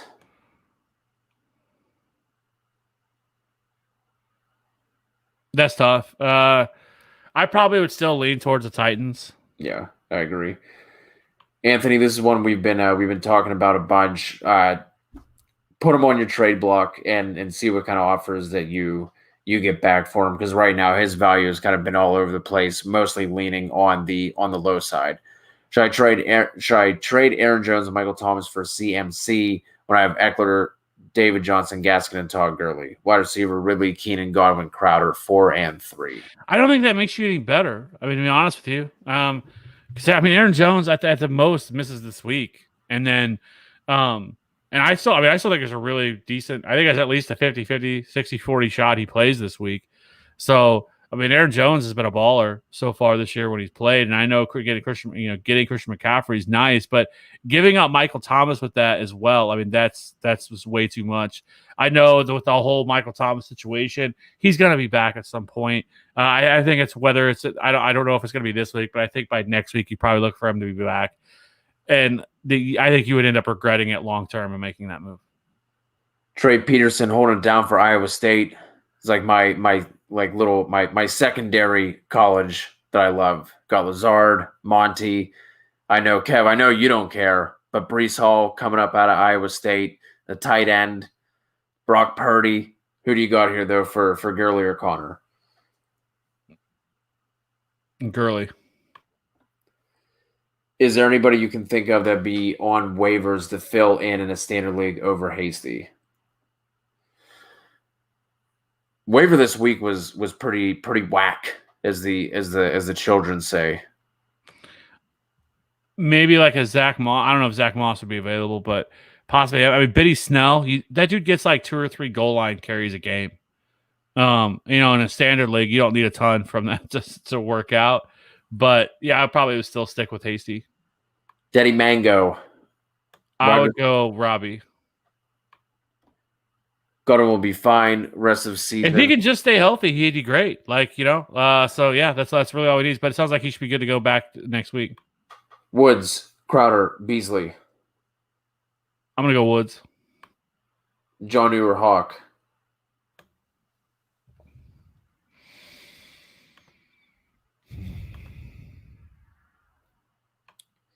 I think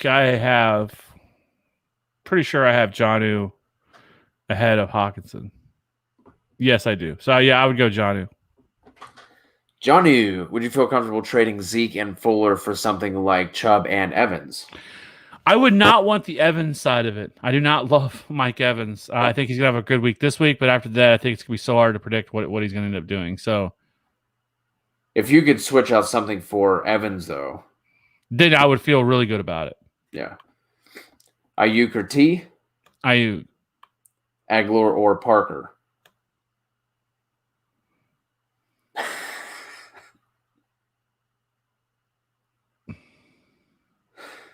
I'm probably going to go Aguilar. No, I'm going to go Parker. Parker for you, Alex. Jenna wants to know flex Cooper or Monty.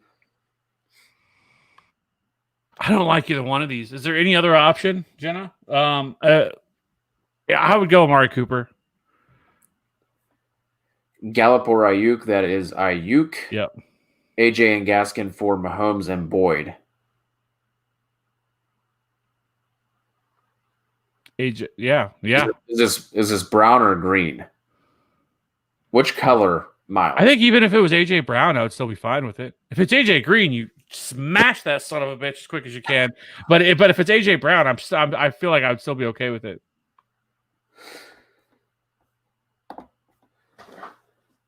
I think that's it.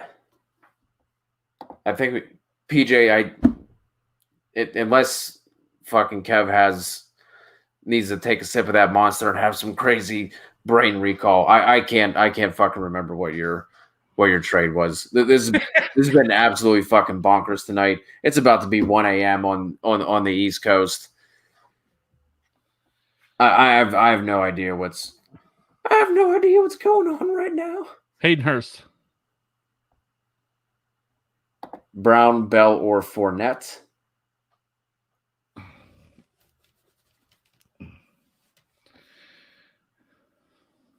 I'm going to go Fournette. AB or Godwin?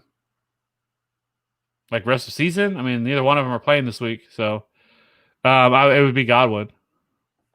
Would you trade Deontay Johnson and Lindsey for Jefferson? No. No, I don't think so. 2 QB league, playing Wilson might replace Ben for waiver, Mayfield, Cousins, Garoppolo, Rivers, or Foles. Man, this is a 2 QB league, and all those quarterbacks are out there. That's that. Yeah, I like Garoppolo. Trace McSorley or Ben DiNucci?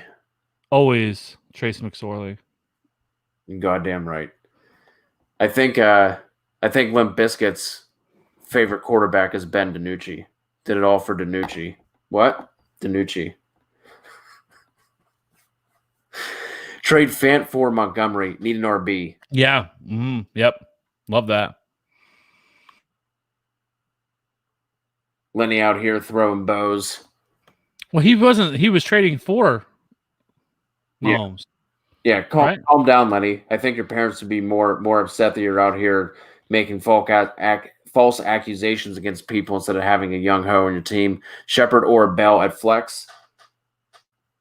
Shepard.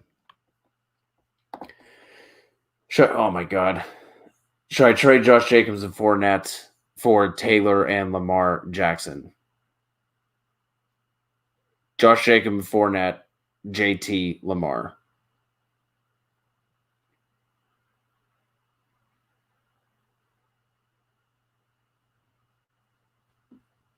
I would probably prefer to just try to stream quarterback, to be honest with you. Garoppolo. I've Hunt, Chubb, Dalvin, Lockett, Kittle, Cup, Claypool, Anderson, Henderson. Keep going on and on. Can I package one of each to get an elite tier RB or maybe even Adams? Well, you already have an elite tier. I mean, you have multiple elite tier running backs. I mean, with Chubb and Dalvin. I mean, so you're already good there. I mean, it looks like you need a wide receiver more than anything. I mean, Lockett's great, but Cup I think is solid. So I mean, this is a really solid team. I don't know if I would want to do too much. Maybe move Hunt, because after this week, Chubb will be back. So if you want to move Hunt and Darrell Henderson or something like that, I think you could, or Hunt and. I wish Claypool didn't just, completely shit the bed because he would have been an option as well, something like that. But Mostert is not healthy, Alejandro, so you don't have to worry about that. JaMychal Hasty or Le'Veon, give me Le'Veon. Would you trade Cook for Jacobs and Murray? I'm assuming that's Kyler, or is that Latavius? I was assuming Kyler. If it's Kyler, I mean, you're probably trading your top quarterback. I mean, I don't know. I mean, I love Dalvin Cook though, so it's. I mean, he's an elite level. I mean, running backs, and those are going to cost a little bit more. But I don't know if there's a huge gap between him and Jacobs, and then to get Kyler. So, I guess if you were desperate at quarterback, you could. But if that's Latavius Murray, hell no. Need to. Robbie Anderson, Fournette, Le'Veon. I'm gonna sit Fournette. Are you Cooper?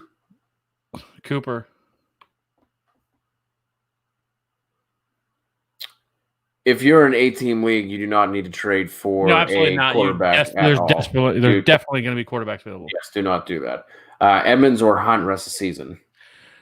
Chase Edmonds. Keenan Allen or Robbie A? Keenan motherfucking Allen. All right, I am calling I'm gonna make an executive fucking decision. You guys are absolutely fucking out of your minds. You guys, Jesus criminy. Robinson, Evans, Kelly for Metcalf, Jefferson. Yeah. If you have any questions, you can always leave them in the comments of any video, and I guarantee you we will answer every single one of them as well. Yes, absolutely. Breeze or Tua? Breeze.